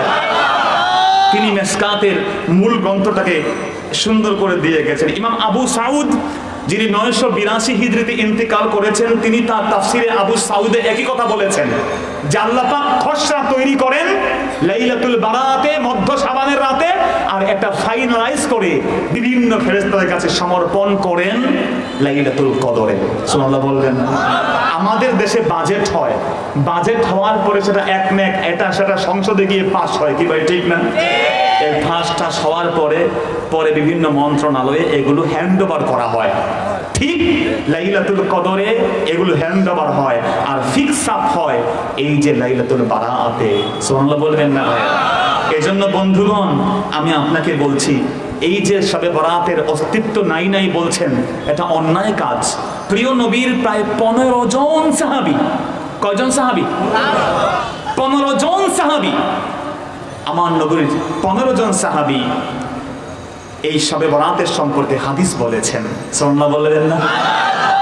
এর মধ্যে একটা হাদিস সহিহ, সহিহ ইবনে হিব্বানের, একটা না 7টা হাদিসের ব্যাপারে সহির কাছাকাছি।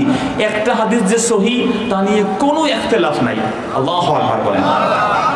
ইমাম ইবনে হিব্বান রাহিমাহুল্লাহর যে সহিহ কিতাব, তার 5665 নাম্বার কিতাব হাদিসে, এবং সুনান ইবনে মাজার 1390 নম্বর হাদিস, আবু মুসা আল আশআরী রাদিয়াল্লাহু আনহু বলেন, রাসূল করিম সাল্লাল্লাহু আলাইহি ওয়াসাল্লাম ইরশাদ করেছেন, ইন্নাল্লাহা লা ইয়াত্তালিউ ফি লাইলাতিন নিসফি মিন শাবান ফায়াগফিরু লিজামিই খালকিহি ইল্লা লিমুশরিকিন আও মুশাহিন। এর অর্থ হলো যে আমার আল্লাহ মধ্য শাবানের রাতে অর্থাৎ শবে বরাতে আমাদের ভাষায়, হাদিসের ভাষায় ফি লাইলাতিন নিসফি মিন শাবান, নিসফে শাবান মানে শাবানের মধ্যরাতে আমার আল্লাহ এই পৃথিবীতে আমার আল্লাহ তার রহমতকে নাজিল করেন, ফায়াগফিরু তিনি মাফ করে দেন, জামিই খালকিহি দুই দল লোক ছাড়া সবাইকে মাফ করে দেন। সুবহানাল্লাহ বলবেন। দুই দল ব্যক্তির, একদল হলো মুশরিকিন, মুশরিক যারা শিরিক করে। যেই মানুষগুলো শিরিক করে আল্লাহ তাদের ক্ষমা করেন না। আল্লাহ জানিয়ে দিয়েছেন ইন্নাল্লাহা লা ইয়াগফিরু আইয়ুশরাকা বিহি, আল্লাহ সব গুনাহ মাফ করেন কিন্তু শিরিকের গুনাহ আল্লাহ মাফ করবেন না। আমার বন্ধুগণ, আরেক দল ব্যক্তিকে আল্লাহ মাফ করেন না, মুশাহিন মানে হিংসুক। এই জগতের বুকে যারা আল্লাহর সাথে শিরিক করে তাদেরকে আল্লাহ মাফ করবেন না।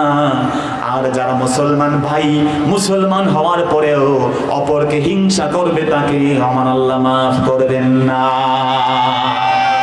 বরং যে ব্যক্তি হিংসুক তার ঈমান থাকতে পারে না। রাসূল বলেছেন লা ইয়াজতামিউ ফি কলবিল ঈমান ওয়াল হাসাদ, কোন একটা দিলের ভিতরে ঈমান আর হিংসা একসাথে থাকতে পারে না। ঈমান এটার সাথে হিংসা দ্বন্দ্বিক সম্পর্কে আছে। এজন্য আপনি বড় আলেম, বড় আপনি খতিব সাহেব, কিন্তু অন্য মুসলমানের প্রতি আপনার হিংসা যদি থাকে, আমি মনে করি আপনি যত বড় খতিব সাহেব হন, যত বড় পীর সাহেব হন, ওই লোকের পিসাব আলাদা, তার পাগড়িটা আলাদা, তার রাজনৈতিক পরিচয় আলাদা, ওই ব্যক্তির টুপির রং আলাদা। এজন্য আমাদের দেশে ধাক্কাধাক্কি আসে না নাই? জোরে কোন আসে না নাই? মিলাদ শরীফে কিয়াম করলে তুই বেদাতি, তুই সিন্নি, তুই জাহান্নামী, তুই জাহান্নামে চলে গেছে, এমন গালিগালাজ আমাদের সমাজে আছে না নাই? আমার ইয়া নবী সালাম আলাইকা যারা বলে না, তুই ইয়া নবী সালাম আলাইকা বললি না কা তুই ওহাবি, তুই হচ্ছে দুশমনের রাসূল, তুই জাহান্নামী, এমন বক্তব্য ছোট্ট ছোট্ট বিষয়কে নিয়ে আমাদের সমাজের মাওলানা সাহেবদের মধ্যে আছে না নাই? এগুলো রিজন বিহাইন্ড ইট জেলাসি, এগুলো হিংসা। যদি আপনার হৃদয়ে হিংসা থাকে, খোদার কসম আপনার নেক আমলকে আল্লাহ ধ্বংস করে দিবেন। শুধু নেক আমল ধ্বংসই হবে না, আপনি ঈমানদার হতে পারবেন না। অন্য মুসলমান ভাইকে না ভালোবাসলে আপনি ঈমানদারি হতে পারবেন না। আপনার নূর নবীজি বলেছেন ওয়াল্লাহি লা তাদখুলুল জান্নাতা হাত্তা তুমিনু, ঈমানদার না হয়ে কবরে যেতে পারবে না। ওয়ালান তুমিনু, জান্নাতে যেতে হলে ঈমান লাগবে ভাইয়েরা আমার। জান্নাতে যাওয়ার প্রধান কন্ডিশন হচ্ছে ঈমান, বিলিফ। আরো জোরে বলেন, জান্নাতে যেতে হলে কি লাগবে? ঈমান। আর ঈমানদার হওয়া যাবে না আমি বলছি না, আপনার আমার রাসূল বলছেন ওয়ালান তুমিনু হাত্তা তাহাব্বু, ততক্ষণ ঈমানদার হতে পারবে না যতক্ষণ না অন্য মুসলমান ভাইকে হৃদয় দিয়ে ভালোবাসবে। আল্লাহু আকবার। তা আপনি কিসের পীর সাহেব? আপনি কিসের বড় ওয়াজ করেন? আপনি কত বড় বক্তা? যদি আপনি বক্তব্যে অন্য মুসলমানকে হিংসা করেন, খোদার কসম আপনি জান্নাতে যাওয়া তো দূরের কথা, আপনার হৃদয়ে ঈমান আছে কিনা সন্দেহ আছে না? তো এই হিংসাকে আমাদের সমাজে আছে না ভাই? অন্যের উন্নতি দেখলেই মনটা আনচান করে উঠলে তার নাম কি? হিংসা। তার নাম কি জোরে বলেন? ওই হিংসাকে চিরতরে দাফন করার দরকার এখন আছে না নাই? অন্তত বর্তমানে সিচুয়েশনেও আছে না নাই? আমার মুসলমান ভাইরা, হিংসুক ব্যক্তিকে আল্লাহ সবে বরাতেও মাফ করবেন না। রাসূল বলেছেন ইন্নাল্লাহা লা ইয়াত্তালিউ ফি লাইলাতিন নিসফি মিন শাবান, আমার আল্লাহ প্রথম আসমানে তার রহমতকে সবে বরাতের রাতে নাজিল করেন। ফায়াগফিরু লিজামি খালকিহি, তার সমস্ত বান্দাদের মাফ করে দেন। যারা হিংসুক এবং মুশরিক তাদেরকে কেবল আল্লাহ মাফ করেন না। সুবহানাল্লাহ। তাহলে বন্ধুগণ, এই হাদিসের সহিহ, তাতে কোনো ইখতিলাফ নাই। মজার বিষয় কি জানেন? একজন শায়েখ খুব কট্টর এক্সট্রিম, তার নাম শায়েখ নাসিরউদ্দিন আলবানী। নাম শুনছেন অনেকে আপনার? শায়েখ নাসিরউদ্দিন আলবানী তিনি এত কঠোর যে বুখারী মুসলিম ছাড়া বাকি যে কিতাবগুলো আছে ওগুলোর হাদিস নিয়ে উনি খুব সন্দেহ পোষণ করেছেন। নাউজুবিল্লাহ কইবেন না। তো নাসিরউদ্দিন আলবানী কি বলছেন এই হাদিসটা বলার পরে? তিনি বলছেন হাদিসুন সাহিহুন, এই হাদিসটা সহিহ হাদিস। সুবহানাল্লাহ বলবেন না ভাইরা? শুধু তাই না, নাসিরউদ্দিন আলবানী বলছেন রাওয়া রুবিয়া আন জামাআতিন মিনাস সাহাবা, মিন তুরুকিন মুখতালিফাতিন ইয়াশুদ্দু বা'দুহা বা'দা। এই হাদিসটা শবে বরাতের পক্ষে, এই হাদিসটা এক দুইটা তরিকায় না, অসংখ্য সনদে বর্ণিত আছে। সবগুলো সনদ একটা অন্যটাকে মজবুত করে দিয়েছে, যার কারণে শবে বরাতের পক্ষের এই হাদিসটা খুব বেশি মজবুত হাদিস। আল্লাহু আকবার। আমার মুসলমান ভাইয়েরা, সময় বেশি নেই, এজন্য লম্বা কথা নয়, বড় একটা বিষয়ের মর্যাদা বোঝার জন্য একটা হাদিসই যথেষ্ট। ঠিক কিনা জোরে কন? আল্লাহ তামাম মাখলুকাতকে মাফ করেন যেই রাতে, সেই রাতটা হচ্ছে হাদিসের ভাষায় লাইলাতুন নিসফি মিন শাবান, কোরআনের ভাষায় লাইলাতুন মুবারাকা, আর আমাদের ভাষায় হলো শবে বরাত। আল্লাহু আকবার কন। এখন আপনি বলবেন ঠিক আছে, অনেকে বলে ঠিক আছে মানলাম শবে বরাতের মর্যাদা আছে, অনেক নতুন নতুন ইসলামিক স্কলাররা মানতে মানতে এরা কয় মানলাম মর্যাদা আছে, কিন্তু এই যে আপনারা ইবাদত বন্দেগী করেন, এই যে আপনারা নামাজ রোজা পড়েন, এই যে আদুল্লাহ রাখেন, এই যে আপনারা জিকির আজকার করেন, এগুলো পাইছেন কই? হালুয়া রুটি খান। কথা বুঝলেন না? আমার বন্ধুগণ, যে ব্যক্তি মানবে সে ব্যক্তি বুঝলে এমনিতেই বুঝবে, তা না হলে এই ব্যক্তিকে আপনি ধরে কেটে বোঝাতে পারবেন না। বিনয়ের সাথে বলছি, হযরত আলী ইবনে আবি তালেব রাদিয়াল্লাহু তাআলা আনহু থেকে একটি হাদিস বর্ণিত আছে সুনান ইবনে মাজাতে। হাদিসের বর্ণনাটি দুর্বল, কিন্তু দুর্বল আর জাল এক জিনিস নয়, এটা আমাদেরকে ক্লারিফাই করতে হবে। হযরত আলী ইবনে আবি তালেব বলেন, রাসূল ইরশাদ করেছেন, ইযা কানাত লাইলাতুন নিসফি মিন শাবান ফাকুমু লাইলাহা ওয়া সুমু নাহারাহা। ও দুনিয়ার মানুষেরা শোনো, আমার রাসূল বলেছেন, যখন তোমাদের কাছে শবে বরাত এসে যাবে, লাইলাতুন নিসফি মিন শাবান আসবে, শাবান মাসের মধ্য রজনী আসবে, কুমু লাইলাহা, তখন ওই রাত জেগে আল্লাহকে ডাকো, রাত জেগে ইবাদত করো, ওয়াসুমু নাহারাহা, দিনে তোমাদের আল্লাহকে খুশি করার জন্য রোজা পালন করো। সুবহানাল্লাহ।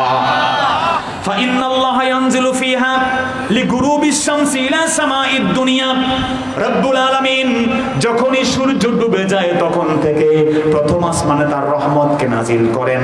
ফায়াকুলু, আল্লাহ বলতে থাকেন, আলা মিন মুস্তাগফিরিন লি ফাআগফির লাক, কেউ কি আছো ক্ষমা প্রার্থনা করবে, আমি আল্লাহ তোমাদেরকে মাফ করতে রাজি আছি। আলা মিন মুস্তারজিকিন ফাআরযুকাহু, কেউ কি আছো রিজিক তালাশ করবা, আমি আল্লাহ রিজিক দিয়ে মালামাল করে দিব। আলা মিন মুবতালিন ফাউআফিয়া, কেউ কি আছো বিপদে পড়ে গেছো, কেউ বিপদগ্রস্ত আছো, যে যা চাও সব কিছু আমি আল্লাহ এই পৃথিবীর বুকে তোমাদেরকে দেওয়ার জন্য আজকে রাতে তৈরি হয়ে আছি। বন্ধুগণ আমার, আমি আবারও বলছি, এই হাদিসটি দুর্বল, কিন্তু দুর্বল হাদিস আর জাল হাদিস এক হতে পারে? জোরে বলেন পারে? অবাক করা বিষয় হলো যে এই হাদিসটা দুর্বল হওয়ার পরেও এর অনেকগুলো শাওয়াহিদ আছে। শাওয়াহিদ বলা হয় একটা হাদিসের সাপোর্টে যদি আরো কিছু হাদিস থাকে, আরবি ভাষায় তার নাম শাওয়াহিদ, মানে সাক্ষী। কয়েকটা দুর্বল হাদিস এক হলে ওই হাদিসটা আর দুর্বল থাকে না, মাইনাস মাইনাস যেমন প্লাস হয়। এই পৃথিবীতে মাহমুদ তোহান, আরব দেশের এক আলেম, তিনি উলুমুল হাদিসের বই লিখেছেন। তিনি বলছেন দঈফ দুর্বল হাদিস যোগ দুর্বল হাদিস, দুইটা দুর্বল হাদিস এক হয়ে গেলে ওটা আর দুর্বল থাকে না, ওটা কিছুটা সবল হয়ে যায়। শুনলে কইবেন না ভাই? আরে বাবা, আমি আবারও বলছি না, আমি বানিয়ে বলছি না। তাই সিরু মুস্তালাহিল হাদিসের যে কিতাব আছে, মাহমুদ তোহান লিখেছেন, আপনি সেই সুজা বইটা পড়ে দেখেন না। আমার মুসলমান ভাইয়েরা, আপনি বলেছেন এই রাতের ফজিলতের, ইবাদতের ফজিলতের কোনো কথা নাই, কিন্তু মুসনাদে আহমদের মধ্যে 26,018 নম্বর হাদিস এবং সুনান ইবনে মাজার মধ্যে 1399 নম্বর হাদিসে এসেছে, আমাদের মা আম্মা জান আয়েশা রাদিয়াল্লাহু বলেন, ফাকাতুন নবী সাল্লাল্লাহু আলাইহি ওয়াসাল্লাম যাতা লাইলা, কোন এক রাতে আমি আমার নূর নবীজিকে খুঁজে পেলাম না। ফাখরাজতু আতলুবা, যখন আমার নবীকে আমি খুঁজে পেলাম না, রাতের বেলা কোথায় চলে গেলেন আমি খুঁজতে লাগলাম, গিয়ে দেখলাম ফাইজা হুয়া বিল বাকি, আমি গিয়ে দেখলাম নূর নবীজি রাতের অন্ধকারে জান্নাতুল বাকিতে গিয়ে দুহাত তুলে আল্লাহর কাছে কান্নাকাটি শুরু করেছে। রাফিউন রাসাউ ইলাস সামা, আকাশের দিকে রাতের বেলা আমার নবী না ঘুমিয়ে আল্লাহর কাছে কাঁদছেন। সুবহানাল্লাহ বলেন। নবী না ঘুমিয়ে রাতের বেলা আল্লাহর কাছে কাঁদছেন, আর আপনি বলেন সাজেশন দিচ্ছেন, প্রেসক্রিপশন দিচ্ছেন, কোন ইবাদত লাগবে না, ঘুমায়া থাকলে আল্লাহ মাফ করবেন। নাউযুবিল্লাহ। আপনার আল্লাহ বলছেন কেউ কি আসনি মাফ চাও? আরে মাফ চাইলে তো আল্লাহ মাফ করবে, আপনি ঘুমায় থাকলে আল্লাহ মাফ করবে। এত বড় বুজুর্গ আমরা হই নাই, কি বলেন ঠিক না? আমার মুসলমান ভাইয়েরা, রাসূল যখন বুঝতে পারলেন আয়েশা চলে আসছেন, রাসূল বললেন ইয়া আয়েশা আকুনতি তাখাফিনা আইয়াহিফাল্লাহু আলাইকি ওয়া রাসূলুহু, তুমি কি ভাবছনি তোমার সাথে তোমার আল্লাহ আর তোমার নবী কোন আমানতের খেয়ানত করবেন? আয়েশা বললেন নবী গো না না, আমি ভাবছি আপনাকে কেউ কোনো ক্ষতি করলো নাকি, নাকি আপনি আপনার অন্য কোনো বিবির কাছে চলে গিয়েছেন, আমি সেই চিন্তায় ব্যস্ত ছিলাম। রাসূল বললেন ও আয়েশা তুমি কি জানো আজকের রাতটা কোন রাত্রে? আয়েশা সুবহানাল্লাহ। আয়েশা বললেন নবী এটা কোন রাত? নবীজি বললেন হাযা লাইলাতুন নিসফি মিন শাবান, রে আয়েশা এটা হচ্ছে শাবানের মধ্যরাতি। ইন্নাল্লাহা তাআলা ইয়ানজিলু লাইলাতান নিসফি মিন শাবান, মধ্য শাবানের রাতে আমার আল্লাহ তার রহমতকে নাজিল করে দেন ইলাস সামাঈদ দুনিয়া, দুনিয়ার প্রথম আসমানে আমার আল্লাহ নাজিল করে দেন। ফায়াগফিরু লি আকসার মিন আদাদি শারি গানামি কালব, কালব নামক যে গোত্র আছে যাদের বকরির সংখ্যা ছিল কমপক্ষে ৭০,০০০। আল্লাহু আকবার বলে। আমার নূর নবীজি বলেন শোনো, কালব গোত্র, ওই গোত্রের যে বকরিগুলো আছে ওই বকরিগুলোর শরীরের ভিতরে যত কটা লোম আছে রে আমার আয়েশা, আমার আল্লাহ ওই পশম পরিমাণ তার মাখলুককে এই রাতে নিজে মাফ করে দিয়ে দেয়। ও আমার বন্ধু, তো আপনি এই যে হাদিসগুলো রাসূল নিজে আমল করলেন, মা আয়েশা তার ডেসক্রিপশন দিয়েছেন, উম্মতে মুহাম্মদী এগুলো দেখে দেখে আমল করেছে, আপনি যে এই যে তুহমতগুলো দিচ্ছেন, বাজে কথা বলছেন, এগুলো ঠিক না। হ্যাঁ আমি আবারও বলছি, আপনি বলতে পারেন যে হাদিসটা দুর্বল, কিন্তু এই হাদিসটা কোনো আকীদা নির্ভর নয়, এই হাদিসটা আমলকে সাবেত করে। এবং ইমাম মহিউদ্দিন নববী রাহিমাহুল্লাহ, যিনি মুসলিম শরীফের ব্যাখ্যা লিখেছেন, ইমাম মহিউদ্দিন নববী তামাম বিশ্বের সমস্ত আলেমদের কাছে মান্যবর একজন ইমাম, তিনি বলেছেন কালাল উলামা ও আল মুহামিনাল মুহাদ্দিসিন ওয়াল ফুকাহা, সমস্ত মুহাদ্দিস এবং উলামারা বলেন, ওয়া গায়রুহুম এবং অন্যান্যরাও বলেন, ইয়াজুজু ওয়া ইউস্তাহাব্বুল আমাল ফিল ফাদাইলি ওয়াত তারগীব ওয়াত তারহিব বিল হাদিসিদ দাঈফ মা লাম ইয়াকুন মাওদুআ, যতক্ষণ না কোনো হাদিস মাওযু জাল হবে ততক্ষণ পর্যন্ত দুর্বল হাদিস দিয়ে নেক আমলের প্রতিযোগিতা করা যাবে। সুবহানাল্লাহ। ইয়াজুজু ওয়া ইউস্তাহাব্বু, এটা মুস্তাহাব, আল আমাল ফিল ফাদাইল ফজিলতের ব্যাপারে, ওয়াত তারগীব উৎসাহের ব্যাপারে, ওয়াত তারহিব ভয়ের ব্যাপারে, বিল হাদিসিদ দাঈফ দুর্বল হাদিসের উপরে নেক আমলের ক্ষেত্রে দুর্বল হাদিস গ্রহণযোগ্য, এই কথা ইমাম মহিউদ্দিন নববী রাহিমাহুল্লাহ বলেছেন। এটা আমার বক্তব্য না, একটা কথা আমি বানিয়ে বলছি না ভাই। আমার মুসলমান ভাইয়েরা, সর্বশেষ আপনি বলতে পারেন তুমি বুঝলা আর কেউ বুঝলো না, তুমি বুঝলা মক্কা মদিনার হুজুররা বুঝলো না, মক্কা মদিনায় কেন আমল নাই, মক্কা মদিনায় কেন শবে বরাত নাই, এটা ভুল কথা। নাউজুবিল্লাহ। এটা ভুল কথা কি জন্য জানেন? কারণ আজকে যে মক্কা মদিনা, আজকে যে সৌদি গভর্নমেন্টের আমল, তাদের আমলকে আমরা আমাদের দলিল মনে করি না। কথা বলেন ঠিক কি না? সৌদি আরবের বর্তমানে এই সরকারকে আমরা আমাদের মুক্তাদা, আমাদের অনুসৃত মনে করতে পারি না। কথা বলেন ঠিক কি না? এই সৌদি গভর্নমেন্ট বলেছে রোহিঙ্গা মুসলমানদেরকে মারছে মিয়ানমারে, তারা বলেছে this is their entire affair, এটা হচ্ছে তাদের ভিতরগত ব্যাপার। চিল্লাই কর নাউযুবিল্লাহ। তো আমার রাসূল বলেছেন এই পৃথিবীতে পূর্ব থেকে পশ্চিম, উত্তর থেকে দক্ষিণ, পৃথিবীর যেখানে কোনো মুসলমানের গায়ে আঘাত হবে, মুসলমানের রক্ত ঝরবে, এই পৃথিবীর অপর প্রান্তের মুসলমান আসলে সে মুসলমান হতে পারে না। কথা বলেন ঠিক কিনা? অতএব যদি আজকে এই পৃথিবীর কোন মুসলমানের সন্তানও মুসলমান নির্যাতনের প্রতিবাদ না করে, তার জন্য আমরা দোয়া করতে রাজি না। কথা কোন ঠিক কিনা?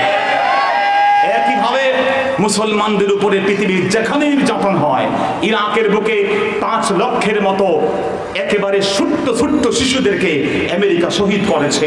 ওই আমেরিকার সেই সরকার বুশ ব্লেয়ারদের বিরুদ্ধে আমাদের ঘৃণা আছে না নাই? আরে মুসলমানদের মতো কোন আছে না নাই? আমার সরকার, আমার গভর্নমেন্ট কি সম্পর্ক রাখবে তার ব্যাপার, কিন্তু সেই বুশের বিরুদ্ধে, ওই বারাক ওবামার বিরুদ্ধে, ওই ক্লিন্টনের বিরুদ্ধে, ওই ব্লেয়ারের বিরুদ্ধে আমার মুখের থুতু, আমার হৃদয়ের সমস্ত ঘৃণা থাকবে। এটার নামই ঈমান। কথা বলেন ঠিক না? একইভাবে যদি আমেরিকার অন্য কোন দেশের প্রতিনিধি আসে, আমার বন্ধু নেপালের প্রেসিডেন্ট বাংলাদেশে ঘুরে গেছেন, নেপালে হিন্দুদের সংখ্যা ভারতের হিন্দুর থেকে বেশি। কথা বুঝতে পেরেছেন? পার্সেন্টেজ ভুল বুঝবেন না, পার্সেন্টেজে ভারতে যত হিন্দু আছেন তাদের থেকে নেপালে হিন্দু ভাইদের সংখ্যার পার্সেন্টেজ বেশি। কিন্তু নেপালের প্রেসিডেন্ট বাংলাদেশে প্রধানমন্ত্রী এসে গেছেন, তাকে নিয়ে কোনো কথা হয়েছে? আপনারা কথা বুঝেন না কেন? হয়েছে? প্রতিবাদ হয় নাই। কিন্তু ভারতের প্রধানমন্ত্রী নরেন্দ্র মোদী এসেছেন, তা নিয়ে আমাদের দেশে আন্দোলন আছে না নাই? ঘৃণা আছে না নাই? যদি ভারতের প্রেসিডেন্ট আসতেন, আমরা সামান্য প্রতিবাদ কেউ করত না। অতএব এই বিদ্বেষটা ভারত বিদ্বেষ নয়, এই বিদ্বেষটা প্রতিবেশী দেশের প্রতি আমাদের ঘৃণা নয়। কথা বলেন ঠিক কিনা? আমরা জানি বর্তমান যে প্রধানমন্ত্রী ভারতের নরেন্দ্র মোদী, তার হাতে মুসলমানদের পবিত্র রক্ত লেগে আছে। কথা বলেন ঠিক কিনা? আমরা মুসলমান, আমাদের হৃদয়ে ঘৃণা আসবে, এটা ইচ্ছে করে আনা লাগবে না, জোর করে আনা লাগবে না। এই ঘৃণাটা বুকে আমার ঈমান এনে দিবে। কথা বলেন ঠিক কিনা?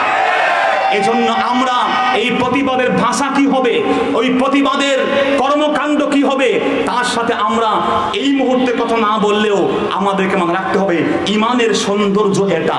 আমার ঈমান কিছু দাবি করে, ওটাকে আমি চাইলে ঠেকাইতে পারি না। কথা কোন ঠিক কিনা? আমার কোন মুসলমান ভাইকে কেউ যদি মহব্বত করে, আমার কোন মুসলমান ভাইকে কেউ ভালোবাসে, আমার রোহিঙ্গা মুসলমান ভাইকে মাননীয় প্রধানমন্ত্রী সাহায্য করেছেন, তিনি কিন্তু জায়গা করে দিয়েছেন, তার জন্য আমাদের দোয়া ছিল কি ছিল না? আরে কথা বলেন, ছিল কি ছিল না? যখন ভারতের দরজা বন্ধ হয়েছে, অনেক রাষ্ট্রের দরজা বন্ধ হয়েছে, বাংলাদেশের বর্ডার খুলে দিয়ে আমরা কিন্তু সেই দোয়া কামাই করে নিয়েছিলাম। কথা বলেন ঠিক কিনা? আমাদের ঈমান এর নাম হচ্ছে আল হামিয়া। এটা ঈমানের সৌন্দর্য। ঈমানের সৌন্দর্য কি? যে আমার মুসলমান ভাইকে কেউ ভালোবাসলে তাকে মন ভরে দোয়া করব, তার প্রতি প্রেম ভালোবাসা এমনি দেখা দিবে। আর আমার মুসলমান ভাইয়ের সাথে, আমার নবীর সাথে, আমার ইসলামের সাথে, আমার কোরআন কারিমের সাথে, আমার আল্লাহর সাথে কেউ যদি উল্টা পাল্টা কথা বলে, উলট পালট করে, তার সাথে শত্রুতা তৈরি হয়েই যাবে অটোমেটিক্যালি। এটার নাম ঈমান। এটা না হলে তার নাম ঈমান হতে পারে না। কথা বলেন ঠিক না? এই জন্য মুসলমান ভাইয়ের আমার বিনয়ের সাথে বলছি, আমরা হৃদয় দিয়ে যে কথাগুলো বলতে চাই আপনাকে, যে আজকে সৌদি বলেন, ইসলাম কেবল সৌদি আরবের না, ইসলাম কেবল পাকিস্তানের না। যে কথায় কথায় তুমি বলবা, আরে দাড়ি রাখবা, আরে টুপি পরবা, আরে পাঞ্জাবি পরবা, আরে মুরখা পরবা, সৌদি আরব চলে যাও, ইন্ডিয়া কি বলে পাকিস্তানে চলে যাও, এই কথা বলার দুঃসাহস তোমাকে কেউ দিতে পারে না। কথা বলেন ঠিক না? আমরা মনে করি একজন হিন্দু মহিলা, আমাদের যে বোন আছে, ওই হিন্দু মহিলাদের 40 বছর আগের ইতিহাস খোঁজেন। একজন হিন্দু মহিলা যখন রাস্তায় বের হয়েছেন, সেই সময় যখন দেখেছেন পরপুরুষ বিশাল ঘুমটা টান দিয়ে রাস্তার পাশে দাঁড়িয়ে গেছেন। ঠিক কিনা জোরে বলেন? আমার মুরব্বী বাবারা এখানে আছেন, আমার দাদার বয়সীরা আছেন, আপনারা বিবেক দিয়ে বলবেন, কথাগুলো হক হলে মানবেন, না হলে আস্থা করে ফেলে দিবেন। বরং আজকের যে তুমি চুল খুলে ঘুরছো, তোমার টিপ দিয়ে পেট আর পিঠ আর বুক উদম করে এটা বাঙালিয়ানা বলছো, বাংলাদেশের সংস্কৃতির সাথে তার ন্যূনতম কোনো সম্পর্ক খুঁজে পাওয়া যায় না। ঠিক কিনা বলে? বরং বাঙালি সংস্কৃতি নারীদের লজ্জার সংস্কৃতি। ঠিক কিনা বলে? এই জন্য মুসলমান ভাইয়েরা, আজকে আমরা আরঙের মতো একটা গ্রুপ, সে দাড়ি রাখার কারণে চাকরি দিতে চায় না। ঠিক কিনা জোরে কম? দাড়িকে টুপিকে বলছে টুপি রাখবা তুমি জঙ্গি হয়ে গেছো, পাঞ্জাবি পরবা তুমি উগ্রবাদী হয়ে গেছো, দাড়ি রাখবা তুমি তো হচ্ছে এক্সট্রিমিস্ট মৌলবাদী হয়ে গেছো। এই লজ্জার কারণে আমরাই নবীর সুন্নতকে জবে করে দিয়েছি বহু আগে। কথা কোন ঠিক কি না? বরং বাঙালি মুসলমান যুবক তুমি নবীর সুন্নত দাঁড়িকে প্রতিপালন করো। আর নবীর সুন্নত দাঁড়িয়ে একটা মাত্র সুন্নত নিয়ে তুমি কবরে যেতে পারবে যুবক, ঠিক কিনা কম? তোমার অন্য কোনো কিছু নিয়ে কবরে যেতে পারবে না যুবক। একটা মাত্র সিঙ্গেল সিম্পটম জানিয়ে তুমি কবরে যাবে, তোমার কবরে তোমার নূর নবীজির চেহারা আনওয়ারের সাথে তোমার যে মিল মহব্বত তৈরি হবে তার নাম হলো তোমার দাড়ি। আল্লাহু আকবার বলে। তোমার রাসূল বলেছেন কাসসুস শাওয়ারিব ওয়াফুল লুহাব, রাসূল বলেছেন দাড়ি লম্বা করো, মুছ খাটো করো। নবীর বাণী না দেখে তুমি কে কি বলছে সেই দিকে তাকিয়ে আছো যুবক, আছে না নাই? বরং যুবককে বলা উচিত ছিল যদি দাড়ি রাখলেই রাখতে রাসূলের সুন্নত হিসেবে রাখবো। বাংলাদেশে অধিকাংশ মুসলমানের দেশ, আমাদের বলা উচিত ছিল যে বাংলাদেশে কোনো সরকারি চাকরি হোক বেসরকারি চাকরি হোক, মুসলমান ছেলে, হিন্দু ভাইদের কথা বলছি না, অমুসলিম ভাইদের কথা বলছি না, মুসলমানের ছেলে যদি হও দাড়ি না থাকলে তোমার চাকরি দেওয়া হবে না। কথা বল ঠিক না? তোমার তো এই আইনটা পাস করা উচিত ছিল। তোমার বোন রাস্তায় যে মেয়েরা আমাদের ঘুরে প্লাজো পরে, প্লাজো লুঙ্গির মতো বড় বড় পাজামা আছে না নাই, টাকনুর উপরে উঠাই ফেলছে, টাকনুর উপরে উঠাই ফেলছে ফ্যাশনের নামে, in the name of fashion. But তুমি যুবক, আফসোস তোমার জন্য, পুরুষ হয়ে তুমি তোমার নবীর সুন্নত প্রতিপালন করতে টাকনুর উপরে তোমার পাজামাটা, তোমার প্যান্টটা, তোমার লুঙ্গিটা পরতে পারলা না। আফসোস আছে না নাই? বরং তোমার নবীর সুন্নত, রাসূল বলেছেন লা ইয়ান্নাল্লাহ লা ইয়ানজুরু ইলা মান জাররা ইজারাহু খুয়ালা, কিয়ামতের দিন আমার আল্লাহ ওই যুবকের দিকে তাকাবেন না যে তার লুঙ্গি, তার পাজামা, তার পাঞ্জাবিকে, তার প্যান্টকে টাকনুর নিচে ঝুলাই দিয়েছিল। নাউযুবিল্লাহ। মা আসফালা মিনাল কাবাইনি ফাহুয়া ফিন্নার, টাকনুর নিচে যা আছে ওটা জাহান্নামে নিয়ে যাবে। নাউযুবিল্লাহ কইবেন না ভাইরা? এজন্য আফসোস, তুমি তো তোমার সুন্নতকে অন্য মানুষকে বাজে কথা বলার দুঃসাহস দিয়ে দিয়েছো।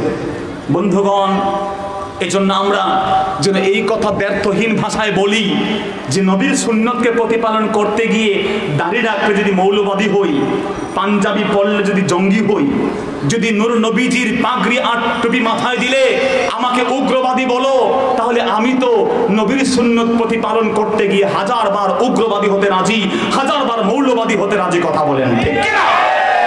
কারণ নবীর সুন্নত তামাম বিশ্ব জগৎব্যাপী, আজকে আমেরিকা বলেন, কানাডা বলেন, ইংল্যান্ড বলেন, দাড়ির উপরে এক্সপেরিমেন্ট করেছে খ্রিস্টান গবেষকরা। টাকনুর নিচে কাপড় প্যান্ট পরাইছে 3 মাস একটা যুবককে, দাড়ি সাঁচাইছে ব্লেড দিয়ে, রেজার দিয়ে সপ্তাহে 2 বার। কথা বুঝতে পেরেছেন?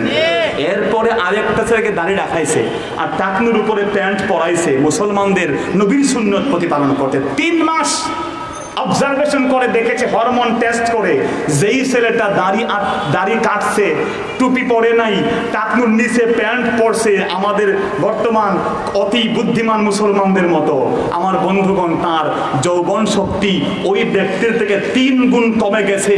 যেই ছেলে দাড়ি রেখেছে, দাড়িতে ব্লেড আর খুর লাগায় নাই, তার ওই টাকনুর উপরে প্যান্ট পরে সুন্নত তরিকায় সূর্যের অতি বেগুনি রশ্মি আলট্রা ভায়োলেট রে লাগিয়েছে, তার যৌবন শক্তিকে 3 গুণ বাড়াই দিয়েছেন কে?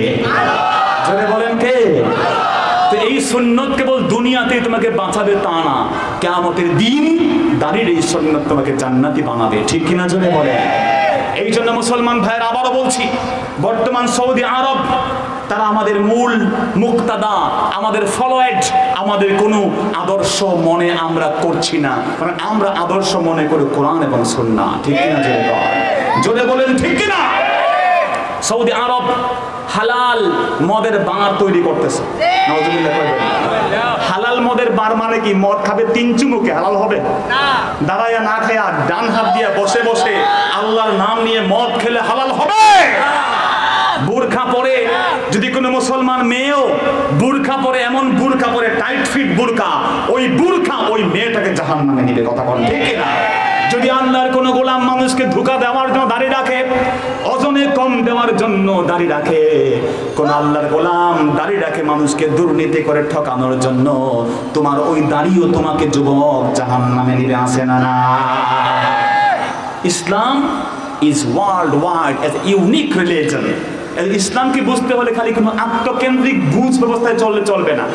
গোটা বিশ্বে সেই ইসলাম যেমন আরবে ছিল, আফ্রিকায় ছিল, এখনো আছে, আমেরিকাতে আছে, ইউরোপে আছে, হোয়াইট হাউসে গেলেও সে আল্লাহর নাম আমরা উচ্চারণ করতে রাজি আছি না নাই? আরো জোরে বলেন আসি না নাই? ইসলাম কোন এলাকার মধ্যে সীমাবদ্ধ থাকতে পারে? আচ্ছা ভাইয়েরা, যারা বলছেন সৌদি আরবে লাইলাতুল বারাত নাই, তারিখে আখবারে মক্কা ইমাম ফাকিহি রাহিমাহুল্লাহ লিখেছেন মক্কা শরীফের ইতিহাস, হিস্টোরি অফ মক্কা। ভালো মতো শুনবেন, এগুলো কিন্তু বানোয়াট ইতিহাস না।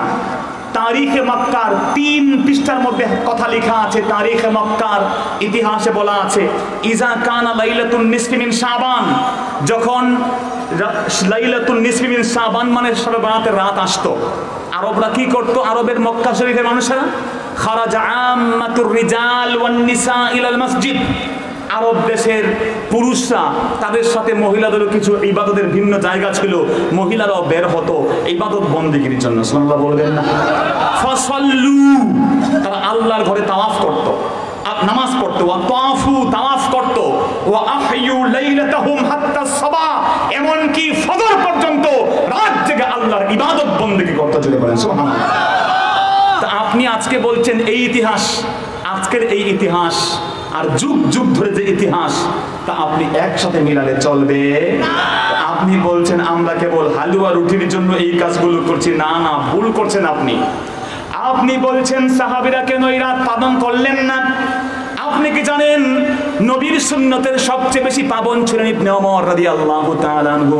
তার সম্পর্কে মুসান্নাফে আব্দুর রাজ্জাকের 7927 নম্বর হাদিসে এসেছে, ইবনে ওমর রাদিয়াল্লাহু বলেন, খামসু লায়ানিন লা তুরাদ্দু ফীহিন্না দাওয়াত, আমার আল্লাহ রাব্বুল আলামিন 5টা রাতে কোনদিন কোন দোয়াকে আল্লাহ পাক 5 রাতে ফিরিয়ে দেন না। সুবহানাল্লাহ। 5 রাতে আমার আল্লাহ দোয়াকে ফিরিয়ে দেন। প্রথমটা হচ্ছে আই আউয়ালু লাইলাতিন মিনার রাজাব, রজব মাসের প্রথম যে দিন, ওই রাতে আল্লাহর যে গোলাম রজব মাসের চাঁদ দেখার পরে যেই দোয়া করে রাত ভর, ওই রাতের দোয়া আল্লাহ ফিরায়া দেন না। সুবহানাল্লাহ।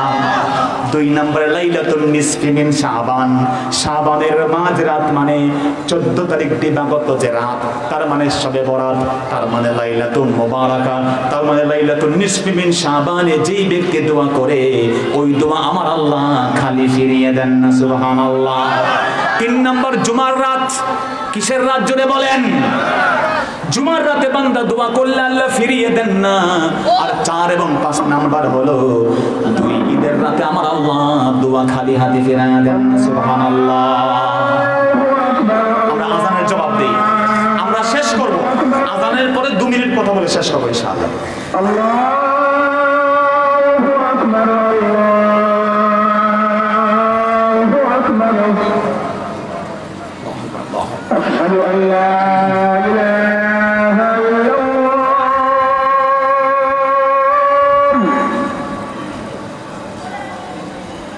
আশহাদু আন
ওমর রাদিয়াল্লাহু বলছেন 5 রাতে দোয়া করলে আল্লাহ কবুল করেন।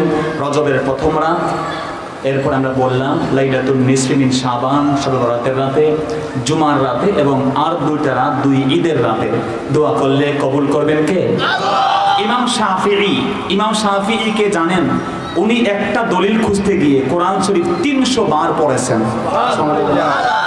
উনাকে বলা হয়েছে ইজমা, কোরআন সুন্নাহ ইজমা কিয়াস। ইজমার দলিল কি? উনি বলছেন আমি ইজমার দলিল কোরআন শরীফ থেকে বের করতে গিয়ে একবার 2 বার না, কমপক্ষে 300 বার। খালি মুখস্থ পড়লে তো হয় না ভাই, দলিল খুঁজার জন্য 300 বার পড়েছেন।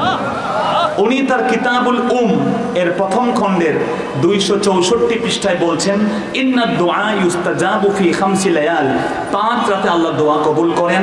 প্রথম রাত হচ্ছে জুমার রাত, দ্বিতীয় রাত হচ্ছে ঈদুল আজহার রাত, তৃতীয় রাত হচ্ছে ঈদুল ফিতরের রাত এবং চতুর্থ রাত হচ্ছে রজবের প্রথম রাত, আর পঞ্চম রাত হচ্ছে লাইলাতুন নিসফি মিন শাবান, শাবানের মধ্যরাত। সুবহানাল্লাহ বলবেন বন্ধুগণ। এজন্য ইমাম আহমদ বিন হাম্বল রাহিমাহুল্লাহ উনিও হাদিস লিখেছেন লাইলাতুল বারাতের উপরে। আহমদ বিন হাম্বল জীবনে যতটা হাদিস লিখেছেন আমল করা যায়, একটা হাদিসের আমল ছাড়েন নাই। সুবহানাল্লাহ বলবেন। একইভাবে এই পৃথিবীতে আমাদের আহলে হাদিস উলামায়ে কেরামদের কাছে একজন মান্যবর ইমাম আব্দুর রহমান মুবারকপুরি, তিনি বলছেন তার তুহফাতুল আহওয়াজি তিরমিজির ব্যাখ্যা গ্রন্থ 2য় খণ্ডের 227 পৃষ্ঠায় এলাম জেনে রাখবে আন্নাহু কাদ ওয়ারাদা ফি লাইলাতিন নিসফি মিন শাবান ইদ্দাতুম মিন আহাদিস, নিশ্চয়ই লাইলাতুন নিসফি মিন শাবান, শাবানের মাঝ রাতে, শবে বরাতের অনেক হাদিস বর্ণিত আছে। সুবহানাল্লাহ। মাজমুউহা ইয়াদুল্লু আন্না লাহা আসলাম, এর এক কল্লে বোঝা যায় যে লাইলাতুল বারাআতকে ফেলে দেওয়া যাবে না। সুবহানাল্লাহ কইবেন না? এজন্য বন্ধুগণ আমরা যেন ইখতিলাফ না করি, আমরা যেন মসজিদে এসে অন্তত আলোচনা শুনি, একটু ইবাদত বন্দেগি করি। আর মসজিদে আসা জরুরি না, মসজিদে আসা কোন সালাফি আলেম বিদআত বলেছেন, কিন্তু লাইলাতুল বারাআতের অস্তিত্ব অস্বীকার করেননি। যেমন ইবনে তাইমিয়া, নাম শুনছেন না ভাই? ইবনে তাইমিয়া বলেন ওয়া আম্মা লাইলাতুন নিসফি মিন শাবান ফাফিহা ফাদলুন, নিশ্চয়ই লাইলাতুন নিসফি মিন শাবান শবে বরাতের অনেক ফজিলত আছে। আল্লাহু আকবার। ওয়া কানা ফিস সালাফি মান ইউসাল্লি ফিহা, অধিকাংশ সালাফ উলামায়ে কেরাম এই লাইলাতুন নিসফি মিন শাবানে নামাজ রোজা পড়তেন। লাকিন্নাল ইজতিমা ফিহা লিইহইয়া ফিল মাসাজিদ বিদআ, কিন্তু শেষে উনি একটা কথা বলছেন, কিন্তু মসজিদে জড়ো হয়ে রাত জেগে জিকির আজকার ইবাদত করা এগুলো বিদআত। তো এটা তার ব্যক্তিগত মত, সম্মান রেখেই বলি তিনি এটা করেছেন, তার মত ঠিক আছে। কিন্তু আমরা মনে করি মসজিদে এই রকমের এক হয়ে যদি আমরা ওয়াজ নসিহত করি, যে কোনো সময় আমরা আলোচনা ওয়াজ নসিহত জিকির আজকার করা বিদআত হতে পারে না। কিন্তু মৌলিক ইবনে তাইমিয়া নিজেও লাইলাতুন নিসফি মিন শাবানকে অস্বীকার করেন নাই। আমরা যেন ইখতিলাফ না করি, এই রাতে দেশের জন্য দোয়া করি, এই রাতে আমরা যেন করোনা ভাইরাস থেকে মুক্তি চাই আল্লাহর কাছে, আল্লাহ কবুল করুন আমিন। এই রাতে যেন আমরা আল্লাহর কাছে ক্ষমা চাই, রিজিক চাই, কে কোন মুসিবতে আছে মুসিবত থেকে পানাহা চাই। আল্লাহ পাক আমাদের কবুল করুন, এই মাহফিলকে আল্লাহ কবুল করুন। আল্লাহ পাক আমাদের